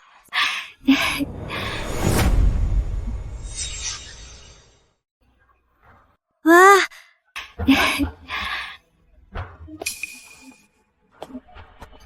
おい。お前がブイカ書房の本家主、藤原智也だな。その通りだ。ならいい。おい、こいつを縛って連れて行け。待て。この白昼堂々と俺を縛り上げる気か。法もないのか。法だとこの川節じゃ、俺様が法だ。ぼんやりするな。縛って連れて行け。責任は俺が取る。この川節じゃ、俺の思い通りだ。やめろ。どこのバカが俺にわめいてる。俺の義兄は高橋知事だぞ。俺に向かってわめいてるのはどこのドイツだ。俺の義兄は高橋知事だぞ。義将さん、どうしてここに？高橋知事、この川辺市では随分と偉そうだな。義弟が白昼堂々人をさらうとはな。私は、まったく、このバカ者が、私の名を黙って川辺市で悪さをしろと誰が言った？義兄さん、何かあっても守ってくれるって言ったじゃないか。お前、四郎殿下がここにおられるのに、まだデタラメを言う気か。はあ、小老殿下。ニシンさん、落ち着いて。俺もこの男に追い詰められて仕方なく。一体どういうことだ？ありのままに話せ。四郎殿下がここにおられるのだ。必ずや公正に裁いてくださる。庶民の伊藤天佐、四郎殿下に併謁いたします。殿下はご存じないでしょうが、我が家は代々書房を営んでおり、父が長年心血を注ぎ、ついに、子らの老物語という世紀の傑作を書き上げたのです。それなのに、この恥知らずな小僧に盗まれ、原稿料を稼ぎ暴利を貪っているのです。私もつい腹の虫が収まらず、人を連れて手を出してしまいました。私もつい腹を立てて、人を連れて彼に手を出してしまいました。高橋知事、伊藤天聖の言っていることは本当か？スロー電車にご報告いたします。私は確かに数年前、義父の家で、ミラカの老物語の原稿を見たことがあります。本当か？決して嘘は申しません。四郎殿下、お察しください。もう一度聞くが、これは本当か？命にかけて誓います。スロー電車はご存じないかもしれませんが、この藤原智也は拷問を持たない平民に過ぎません。そんな彼が、どうして紅の老物語のような対策をかけるというのでしょうか。友也氏、伊藤天聖と高橋知事が言っている原稿盗難について、何か言うことはあるか？義将な、どうして四郎殿下は彼に親しげで、しかも微笑んでいるのですか？ださか、確かにこの紅の老物語は、私が書いたものではありません。今の老物語は、君が書いたものではない。間違いない。しかし伊藤天聖の父親が書いたものでもなく、ユケセルという千個の記載が書いたものです。実は、ユキセルという千個の記載が書いたのです。スケシリ？どこにいるのだ？スケシリ先生はすでに他界されました。私も偶然遺構を手に入れまして、このような傑作が失われるのが忍びなく、印刷して発行したのです。あなたの父上は、どうやって紅の老物語を書いたのか、そして、高橋知事、あなたはどうやって岐阜の家で遺構を見たのか。藤原智也、お前はさっきから、苦難の老物語はユキセリが書いたと言っているが、そいつがどこにいるのかと聞けば、死んだの一言で、すべてを片付けようとしている。これは明らかな言い訳だ。四郎殿下、ご明察を。この藤原智也は金に目がくらみ、遺構を盗んだのです。厳罰に処すべきです。藤原が金に目がくらんだというのか？その通りです。知っているか？藤原は西尊寺先生の最後の弟子で、私の義兄弟だぞ。え？その身分の者が、金のためなどにそんな真似をするはずがなかろう。自兄弟だと？まさか、スロー電車の義兄弟とは。とんでもないお方を敵に回してしまった。終わった。もうおしまいだ。終わった。今度こそおしまいだ。それだけでなく、少し前、藤原智也は生成園の製法まで編み出した。その製法があれば、国にも匹敵する富を得られる。だが彼はその製法を西園寺先生に差し上げたのだ。このような大義をわきまえ、明理に無欲な人物を、お前たちはよくも陥れようとしたな。初老伝佐からの評価がここまで高いとは、自分が明理に無欲だなんて、私自身も知らなかったぞ。高橋根垣、正直に白状せんか。四四郎殿下、お許しを。このプロドの大物語は寄付の策ではございません。私の愚かな義弟がペイカ書房に客を奪われた腹いせに藤原若君を陥れるという愚行に及んだのです。やっと白状したな、ティクヤ兄。この二人をどう罰しようか。君に任せるよ。鐘楼殿下にお任せします。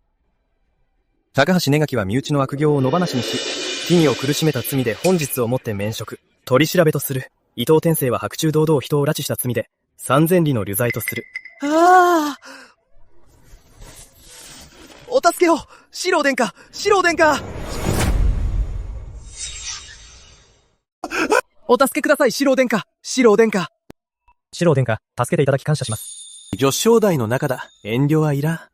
これ以上他人行儀にするなら、兄弟の縁を切るぞ。ティムヤ紹介しよう。こちらは松本アナ殿、松本商店の店主だ。松本商店？渦見帝国一と言われる松本商店ですか？はは、小さな商いですよ。取るに足らん。ティアさん、安田さんと呼んでください。つやしょう、松本店主、今日は身内だけだ。生成園の件について、何か意見はあるか？四郎殿下もご存知の通り、ティベヤさんの製法で半月前には生成園が完成しています。しかし重大な事柄ゆえ、我が松本商店でも容易には販売に踏み切れません。松本商店でさえ安易に売り出せないんだよ。塩省からの圧力が原因ですか？なぜそれを？泉帝国の商業は常に塩省が握っています。彼らは大儲けしているので、他人に利益を分ける気はありません。だから、生成園を広めるのは至難の業です。シアションはやはり世を治める才がある。問題の核心をついている。その通り。少将たちはどこからか生成園の情報を得て、背後の勢力を通じて圧力をかけ始めている。はあ、私と西園寺先生が間に入っても、どうにも進められない。そうだ、それだけじゃない。松本商店も巻き添えを食って、今月の純利益が3割以上も落ちたんだ。ズエ将、何か良い策はあるか？一言で表すなら、退くことです。退くことなどありえん。生成園は国家の体系だ。どんなに困難でも推し進める。西園寺先生は彼を知性の脳鎮と言ったが、この程度とは買いかぶりだったか。最後まで聞いてください。私の言う退くとは、生成園を諦めるのではなく、市場の一部を放棄することです。そうではなく、市場の一部を諦めるのです。それがどう違うのだ？生成園が完成した後、ドンカと松本店主は試食されたはずです。お二人はどう思われましたか？生成園で料理をすると、確かに青塩より少なくとも10倍はうまい。ああ、私もそう思います。もう一度青塩で料理をすることになったらどうですか？園谷将、贅沢をしたいわけではないが、ただ、生成園の後で青塩を使えば、確かに喉を通らんな。言葉は悪いですが、青塩なんてゴミですよ。ははは。無理もありません。それが人情です。良いものを楽しめるなら、誰が我慢などしますか？それは、高官や貴族にとっても同じことです。一度生成園を味わえば、二度と青塩には戻れません。つまり、彼らに生成園を売るということか？その通りです。塩商人の背後にいる勢力が、生成園を弾圧するのは彼らも分かっているからです。生成園が世に出れば、自分たちの青塩が全く売れなくなることを彼らにしか売らないとすれば、状況は全く違ってきます。続けてくれ。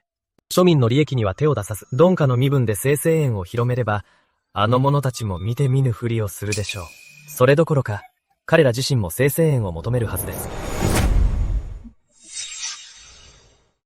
しかも、彼らも生成園を味わいたいと思うはずです。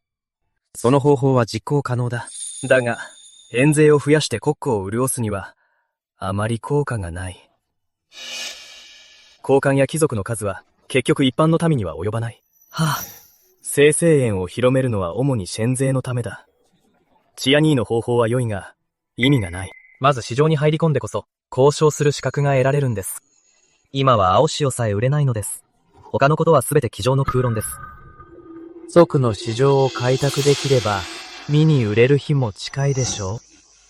はっと目が覚める思いだ。旅は詰め置き、合点がいった。それだけじゃありません。四郎殿下、もう一つ間違っていることがあります。なんだ？諸税を徴収して国庫を潤すには、高官や貴族こそが主力なのです。そんなバカな。金や権力を持つ者などごくわずかだ。泉帝国には一般の民の方が圧倒的に多いはずだろう。その通りですが、一般の民には金がありません。高価な生成塩を買う余裕などないのです。彼らにとっては、生成塩だろうと青塩だろうと、安ければどんなに粗悪な塩でも使うのです。どんなに質の悪い塩でも使うことはできます。庶民にはもともと生成塩など買えません。我々は市場を譲ったように見えますが、実際には最初から我々の市場ではなかったのです。その通りです。相手が高官や貴族なら、一斤を銀に30両で売っても彼らは買えます。そうなれば殿下、塩税が徴収できないと心配する必要はありますか？火事場おすねに感服いたしました。松本店主、この件は任せました。私も西園寺先生にこの朗報を伝えに行きます。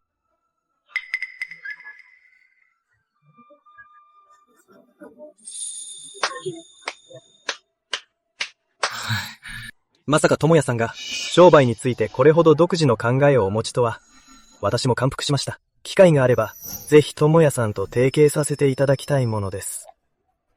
いいですよ。実はもう一つ儲かる方法があるんですが、松本店主、興味はありますか？あります。ありますとも。どんな商売ですか？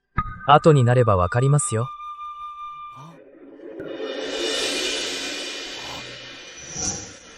小老殿下、どうぞおかけください。先生、進言の件は進展がありましたか？先生、生成塩の件、進展がありました。一体どういうことだ？詳しく話しなさい。今日藤原智也に会いまして、彼が言うには、生成塩を広めるには、たった一言、退くことだと。私の言う退くとは、生成塩を諦めるのではなく、むしろ皆さんに、一部の市場を手放させることです。ずっと10分高く評価していると思っていた。この最後の弟子の才能をまさか私の想像以上に優秀だとはな。こんな手を思いつくとは。ええ。以前は私も、先生が藤原智也を買いかぶりすぎだと。しかし驚きました。ティア兄は真の遅刻の農珍です。先生、ティア兄は平民ですが、父上に上奏して、何か役職を与えられないかと。ははは、それが良い。それが良いだろう。はははは。お、ティミアさん。富を沸かしてご飯ですか？石鹸をいくつか作ろうと思ってね。石鹸とは何ですか？あらゆる汚れを落とせる素晴らしいものさ。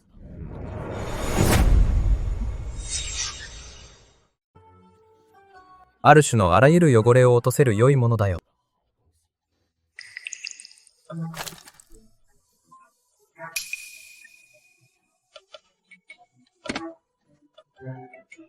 1時間後、これで完成だ。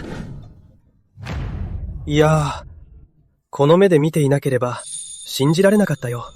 ラードと草木灰を混ぜ合わせただけで石鹸が作れるなんてな。ティアさん、さっき石鹸は汚れを落とせると言っていたが。その通りですよ。信じられないなら試してみてくださ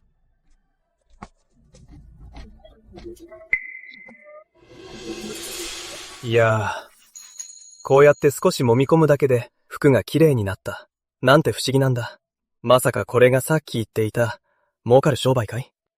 松本店主、どうですか？この石鹸の商売は。良い。これは本当に良い。この石鹸の洗浄力は、間違いなく、高官や貴族たちに受けるぞ。いやあ、智也さん、良ければ私と組まないか？君は技術を出し、私が資金を出す。儲けた銀は、二人で半分ずつだ。わざとアンダさんの前で、石鹸作りを見せたのは、試したかったからだ。製法を知った後で、手のひらを返すかどうか。どうやら、彼の人柄は信頼できそうだ。今後の香水作りやガラス作りの商売も彼と組んで良さそうだ。松本商店の販路があれば、かなり手間が省ける。松本商店の販路があれば、かなり手間が省ける。智也さん、どう思われますか？絶対にいかん。先生。西園寺先生。シエ、この間、お前は勉学に励み、合試の準備をしていると思っていた。まさか、ここで商いをしているとはな。本当に失望したぞ。わかるか？商いの道など、所詮は小道に過ぎん。終身災禍四国閉店か。それこそが我々読書人の、なすべきことだ。まさか、もう忘れたのか？お前が作った横キャドの4区を。先生、間違っています。おい、一宮さん、何を言ってるんだ？西園寺先生が間違えるわけないだろ。早く先生に謝りなさい。いいだろ。私が間違っていると言うなら、説明してもらおうか。この詩の、どこが間違っているのかを。先生、マナイの道は決して小道ではありません。同じように、除国平天下を成し得ます。ありえん。読書人は、他教を受けて、根につく。その道しかない。では、例を挙げましょう。先生に一つ例を挙げましょう。先生、ご覧ください。これは石鹸といって、草木の灰とラードから作られ、服の汚れを落とせます。原価は2文もかかりません。もし先生がこれを売るとしたら、いくらにしますか？原価が差水なら、4文で売っても倍の利益が出る。私なら4文だな。私でしたらこの石鹸を100文にします。100文 ?50 倍の利益とは、いくらなんでも強欲すぎるぞ。石鹸のようなものは現在市場にありません。100文どころか200文でも、貴族たちはこぞって欲しがるでしょう。彼らにとってこれは希少な高級品です。生活に便利なだけでなく、これを使えることが身分の象徴になるのです。確かにその通りだな。だがそれでは、庶民がこんな良いものを使えなくなるのではないか。先生、実はそのご心配には及びません。たとえ今は高価でも、将来生産効率が上がれば、価格はすぐに下がります。それだけでなく、高価格にも利点があります。ほう、高価格に利点があるだと。ほう、高値にも利点があるのか？もちろんです。石鹸一つ100文。ならば、高官や貴族、富裕層しか買えません。彼らが石鹸を買うたびに、その100文は流れ込みます。我々の手に、そして我々はラードや草木灰を買い、職人を雇う。その金の一部はまた肉屋や職人の手に渡るのです。おお、わかったぞ。肉屋や職人は食料を買うから、その金は、また農民の手に戻る。石鹸を通じて、巨額の利益を得ているように見えて、実は、富裕層の金を再分配しているのだな。それだけではありません。我々の利益が高ければ、原材料の買い付け価格や職人の待遇も向上させることができます。これこそ別の意味での国を治め、天下を平定するということではないでしょうか。見事だ、見事だよ。世人は商人を利益を追うものというが、今まで誰も商人の価値をこれほど唐突に分析した者はいなかった。もし商人がいなければ、我が泉帝国はよどんだ水のように、貧しい者はより貧しく、富む者はより富むだろう。先生は教えられたよ。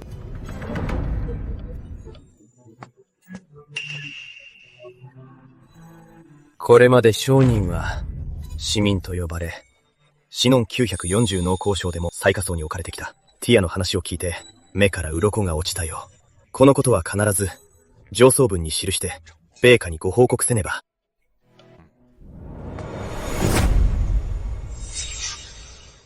上奏文を書き、芸下に奏上せねば。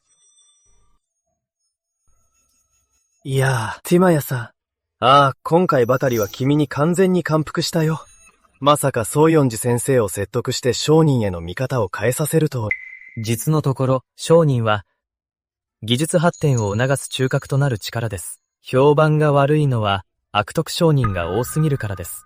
労働者を搾取し、暴利を貪るからです。おっしゃる通りです。ですが保証しますよ。私は絶対に悪徳商人にはなりません。ははは。いやー、チアさん。これほどの詳細がありながら、まさか、こんな質素な家に住んでいるとは。チアさん、知善。私たちはすでに協力者だ。これからは行き来することも増えるだろう。川辺市に、三寝三室の空き家がある。よろしければ、君に送ろう。これは、いや。逸するというのはお断りします。小豆市内で家を買おうと思っていたところです。もしよければ、市場価格で私に売ってください。いや、ダメですよ。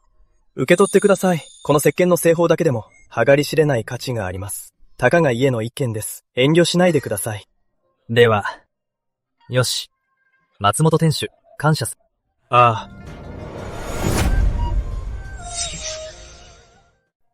では松本店主、感謝します。はい。ジエシー、何をしてるの？荷造りさ、明日引っ越すんだ。引っ越し？どこへ？川辺市だ。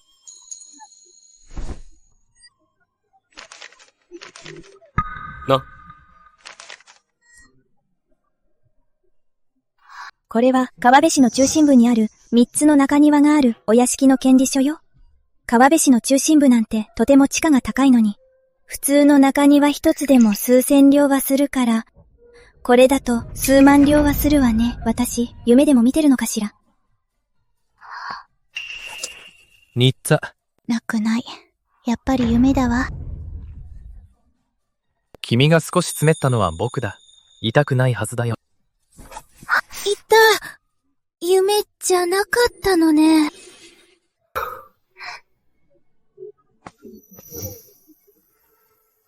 約束しただろ？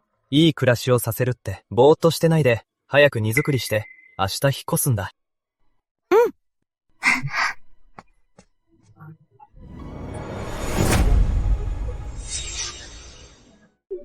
うん。うん。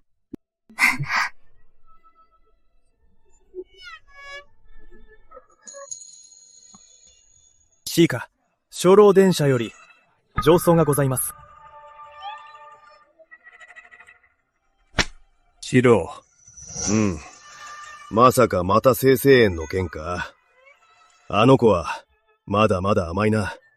背後でどれほどの生き力が争っているか分かっておら、チェンが天使であろうと、利害を図らねばならず、一気には叩き潰せんのだ。持ってこい。は？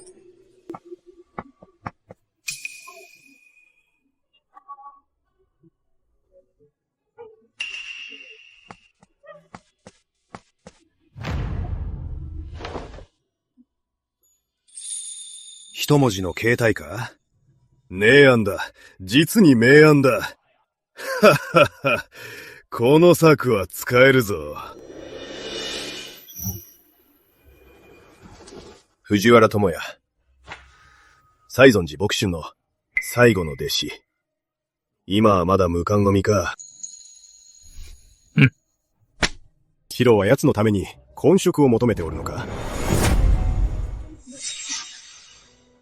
修老は奴に官職を与えたいとでも言うのか？ B 社、我が泉帝国建国以来、平民が関東についた前例はございません。仮がつしく前例を破れば、大臣たちの反発を招く恐れがございます。確かにそうだな。そのような前例は作れん。それに、この藤原智也は、商売の浅知恵があるだけで、良い役人になれるとは限らん。B 線にご報告申し上げます。西尊寺母春先生より上奏がございました。なんとも奇遇だな。四郎から文が届いた直後に、西園寺先生の文も届くとは。持ってまいれ。は。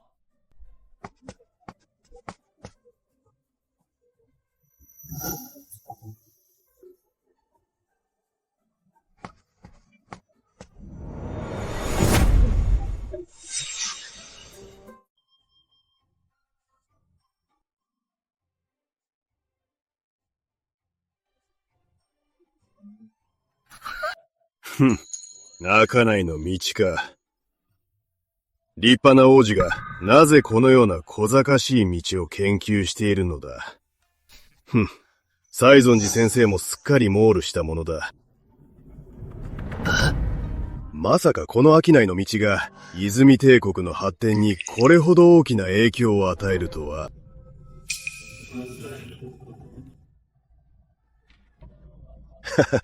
さすがは西園寺先生だ。物事の本質をよく見抜いておる。先ほどはチェンの軽率であった。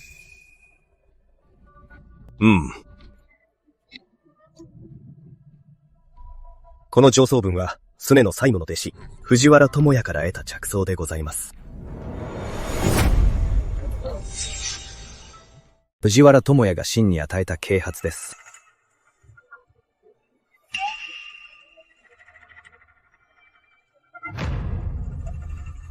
藤原智也か。また藤原智也。ただの平民が、各も独自の見解よ。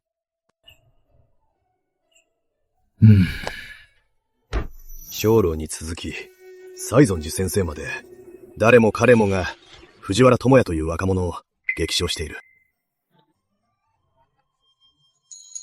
いや、私が川辺市へ行き、お忍びで、自ら道はめよう。もし彼に誠の才能があるなら、洗礼を破ろうと、大臣に反対されようと、飼うものか。見て、この屋敷だ。チアシン、これが私たちの新しいお家なの？大きくてすごく綺麗。気に入ってくれてよかったよ。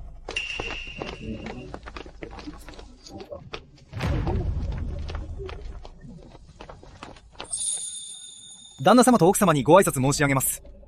ミージョや雑役までいるのね、ティアニ。これ全部あなたが準備してくれたの？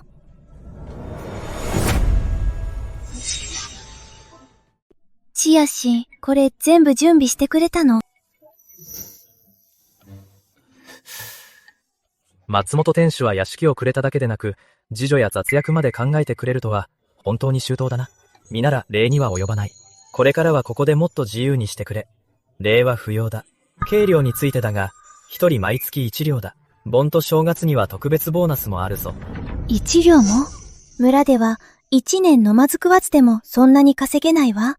それに他の屋敷の次女たちは、旦那様に何度も土下座させられるらしいのに、うちの旦那様は礼を求めてこないなんて。旦那様は本当にいい人だ。旦那様についていけば損はないな。つやさん、新居への引っ越しおめでとうございます。ははは、松本店主。ちやさん、引き越しおめでとうございます。ほら、婚姻物を持ってきましたよ。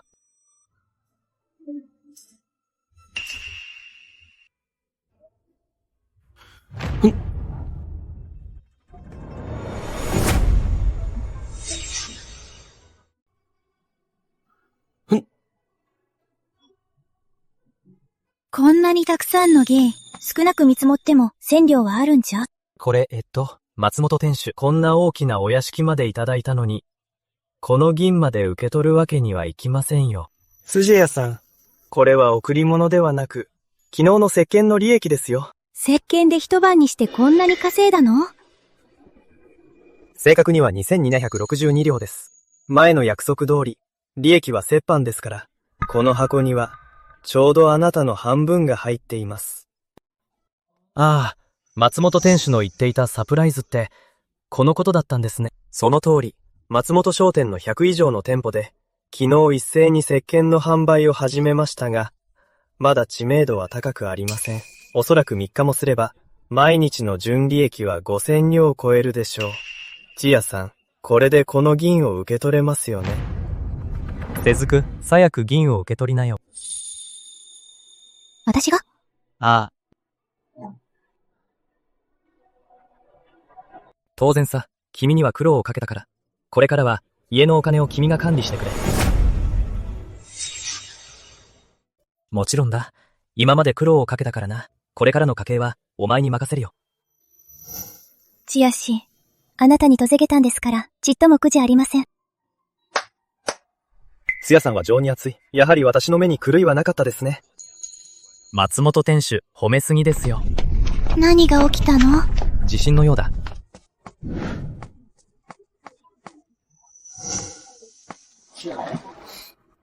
先生、大地震です。部下からの情報によると、川辺市周辺の10以上の県が被災し、数十万の民が家を失ったそうです。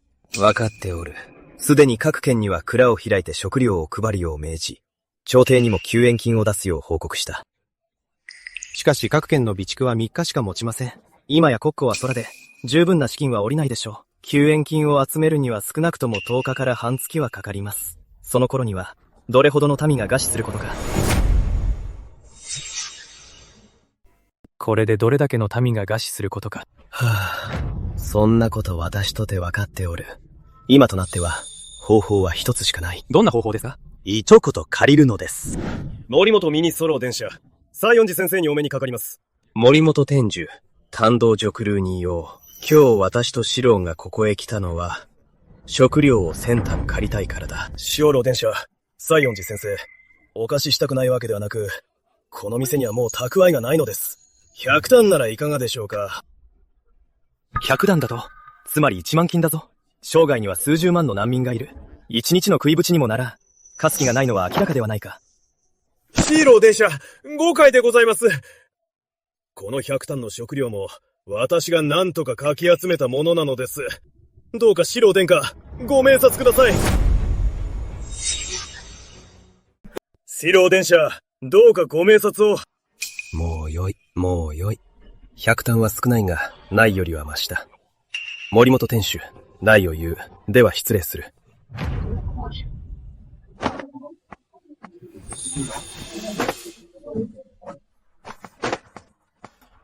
父上、うちにはまだ穀物があるじゃないですか。なぜないなんて。バカな子だ。大地震が起きて何十万もの難民が食料不足の今こそ、森本家穀物店が稼ぐ好機なのだ。彼らに貸して難民が腹を満たしたら、どうやって我々は稼ぐのだ？なるほど。父上、勉強になりました。鐘楼伝佐、西園寺先生。高橋家穀物店の穀物は本当に残り少なく、せいぜい1000日言しかお出しできません。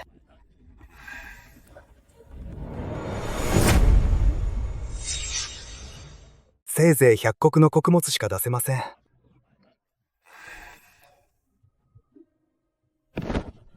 難民が家を失ったと聞き、私も心が痛みますが、力不足でして。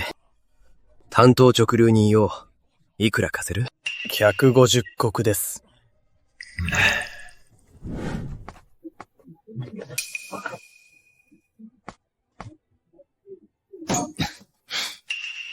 川辺市の三大穀物店は皆穀物がないと言いますが、明らかに貸す気がないのです。先生、私に兵を率いて店を差し押さえさせてください。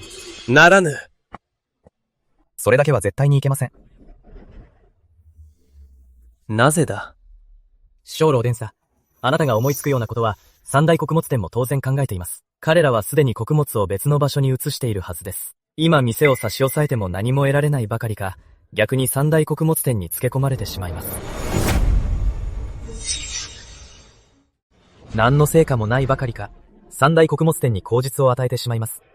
四郎藤原智也の言う通りです。次郎殿下や五郎殿下がこれを知れば、きっと陰で邪魔をします。被災者を救えないばかりか、あなたまで窮地に陥りますよ。あれもダメ、これもダメか。何もせずに被災者が餓死するのを見殺しにしろと。四郎殿下、落ち着いて。私と松本天主はそのために来たのです。その通りです。地震の直後、ティアさんは多くの民が家を失い、食料価格が高騰することに気づいていました。機を逃さず、周辺の町で1万石の食料を買い占めました。2万石、つまり100万人か。一人一日一斤として、数十万人が4、5日は持続できるな。だが朝廷の支援金が届くまでには到底足りない。最低でももう1万石は必要だが、ひとまずクバはしのげた。藤原智也よ、お前のような弟子を持って、私は鼻が高いぞ。藤原智也、お前のような弟子を持てて誇りに思うぞ。先生、四郎殿下、実はこれで十分なのです。どういう意味だ？ジエヤ将、何十万の難民に100万斤の食料では絶対に足りない。そうだ、テマヤ。計算したが、この100万鎮と各県の蔵の食料を合わせても、せいぜい10日しか持たん。朝廷の救援金が川辺市に届くには半月かかる。その間に5日の空白期間があるのだ。こうしましょう。まず食料を。そんな手があるのか？こうなった以上、試してみるしかないな。シアさん、見事。実に見事です。旦那様、どうか少しでも食料を恵んでください。那覇が地震で足を怪我したんです。どうか一斤の食料を袋に栄養をつけさせてやってください。おい、うるさいぞ。ここは穀物店だ。今年どころじゃねえ。食料が欲しけりゃ、金を出して買いな。穀物が欲しいなら、金を出して買え。金ならある。3陣ほどくれ。へへ。デボンで買えると思ってんのか？夢見てんじゃねえ。でも前は一斤3分だっただろう。それは昔の話だ。今はシチューの穀物が値上がりしてるんだよ。100文だ。一斤につきな。へへ。そんな、1斤100文だって。地震の混乱に乗じて、火事場泥棒も同然だ。買わないなら帰れ。買わないならとっとと失せろ。貧乏人どもが商売の邪魔をするな。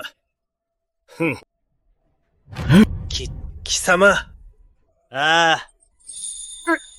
10文分だけでもくれ。四郎殿下の命により、難民は全員死の門前で穀物を受け取れ、一人につき1日1斤とする。俺たち、助かったぞ。四郎殿下のおかげだ。生き延びられるぞ。何ぼーっとしてるんだ。早く穀物をもらいに行くぞ。なんぼやぼやしてるんだ。早く食料をもらいに行くぞ。食料を少し借りたくらいで、いつまでタダで組まれるか見ものだな。食料が尽きたら、難民どもは俺の店で買うしかなくなる。その時は一斤200文で売ってやるぜ。へへへ。みな、焦らせらないで並んで、ここで記名して食料を受け取って。並んで。ありがとう、お兄さん。これでやっと飢えずに済む。理を言うなら、四郎殿下に言うんだな。皆様に感謝します。皆様に、四郎殿下、西尊寺先生、お兄さん、ありがとうございます。ただ、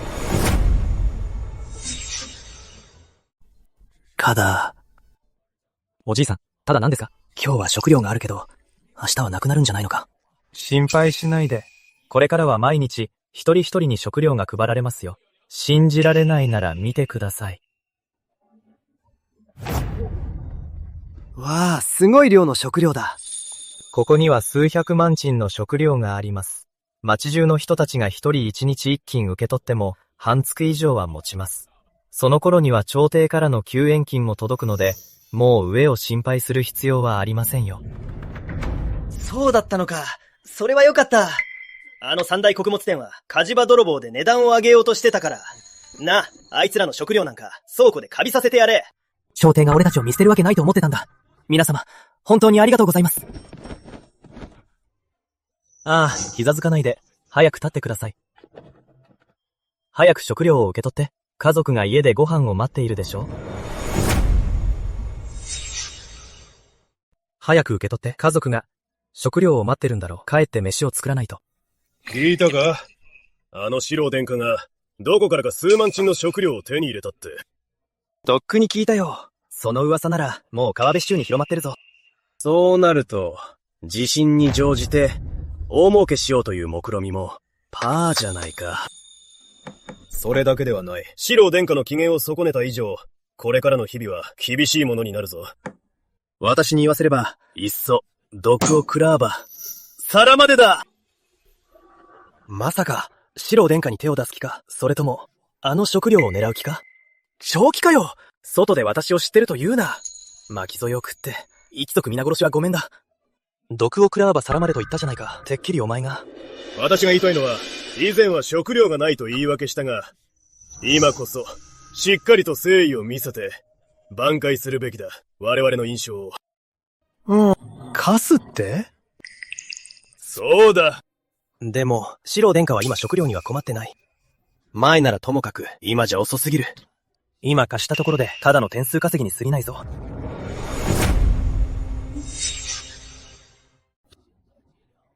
今更穀物を貸しても、せいぜい点数稼ぎにしかなら。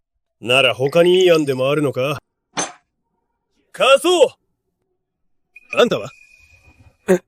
貸す。つやしょう、墓に草を詰めて穀物が大量にあるように見せかけるとは見事だったぞ。今朝早く、あの3つの穀物店の若旦那たちが、自ら穀物を貸したいと申し出てきたのだ。鐘楼殿下は何と答えられたのです？君の言う通り断り続けた気が変わらないかヒヤヒヤしたぞ。だが断れば断るほど焦ってな。ついに土下座して受け取ってくれと頼んできた。もはや貸すとは言えず、泉帝国に貢献したいなどと言い出してな。はは、あの時の3人の顔色と言ったらなかったぞ。生涯を見て私が助け舟を出し、四郎殿下に無事受け取っていただいたのだ。鐘楼殿下に自然と食料を受け取らせるとは、西尊寺先生の合わせ方が良かったのです。やはり四郎の演技が素晴らしい。やはり藤原智也の計略が見事だ。お二人とも褒めすぎです。私はただ微力を尽くしただけです。藤原智也、何度も言ったが、もう一度言わせてくれ。お前を弟子にできたことは、私の生涯の誇りだ。これで食糧危機は去り、難民たちも飢えることはなくなった。我々も少しは休めるな。地震がもたらした影響はこれだけではありません。まだ休めません。どんな影響があるのか、湯も聞いてみたいものだ。府中に拝謁いたします。B 社に拝謁いたします。藤原智也陛下であらせられるぞ。早く礼をせぬか。ヒーセンに拝謁いたします。お忍びで来ただけだ。礼には及ばぬ。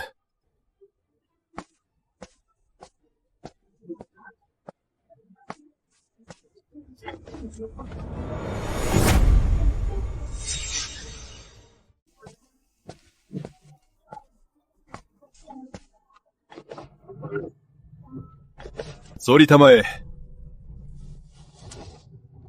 お忍びの途中で、川辺市の地震の知らせを聞き、被災地への食料と資金のことで頭を悩ませていたのだが、まさかそなたが解決するとはな。ただ、そなたの言う、影響はまだ終わっていない。とはどういう意味だ？申し上げます。で、地震により、民は住む場所を失いました。食料問題は解決しましたが、彼らの家はまだ再建されていません。もっともだ。これら数十万の被災者を定住させるのは、確かに大事業だな。市中下、被災者は数十万に及びます。家を再建するとなれば、決して小さな額ではありません。現在国庫はこらで、それほどの銀を出すのは難しいかと。今国庫は空で、それほどの銀は出せません。そうだな。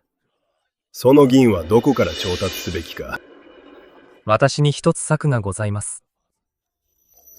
ほう、どのような策だ？働きを支援に変えるのです。働きを支援に変えるとはどういうことだ？手災者自身に家を再建させ食料と少量の金を報酬として与えるのです。なるほど。それなら被災者は新しい住まいを得られる上、飢える心配もなくなる。ただ食料を配るよりずっと効果的だ。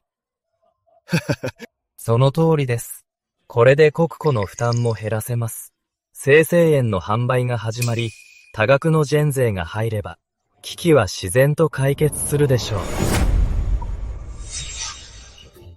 すべての危機は自然と解決するでしょう。明暗だ。今後災害のたびにこの方法を用い、被災者たちに自らの手で家を再建させよう。素人西園寺先生が、お前を知性の農賃というのも頷ける。今日会ってみて、確かに大才だと分かった。先生と四郎殿下のお引き立てのおかげです。うん。藤原智也、即時を聞け。慶民拝命いたします。藤原智也、お前は一介の平民でありながら、消せの才を持つ。チェンは特例としてお前を川辺市知事に封じる。一方の民を幸福にすることを望むぞ。藤原智也、早く拝命し感謝を述べよ。慶民、拝命し感謝申し上げます。組んで直面を排除いたします。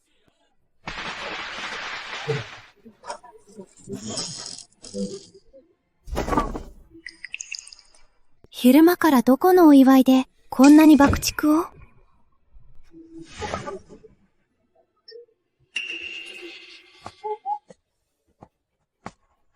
カカロから降りてきたの、ティムヤ兄みたい。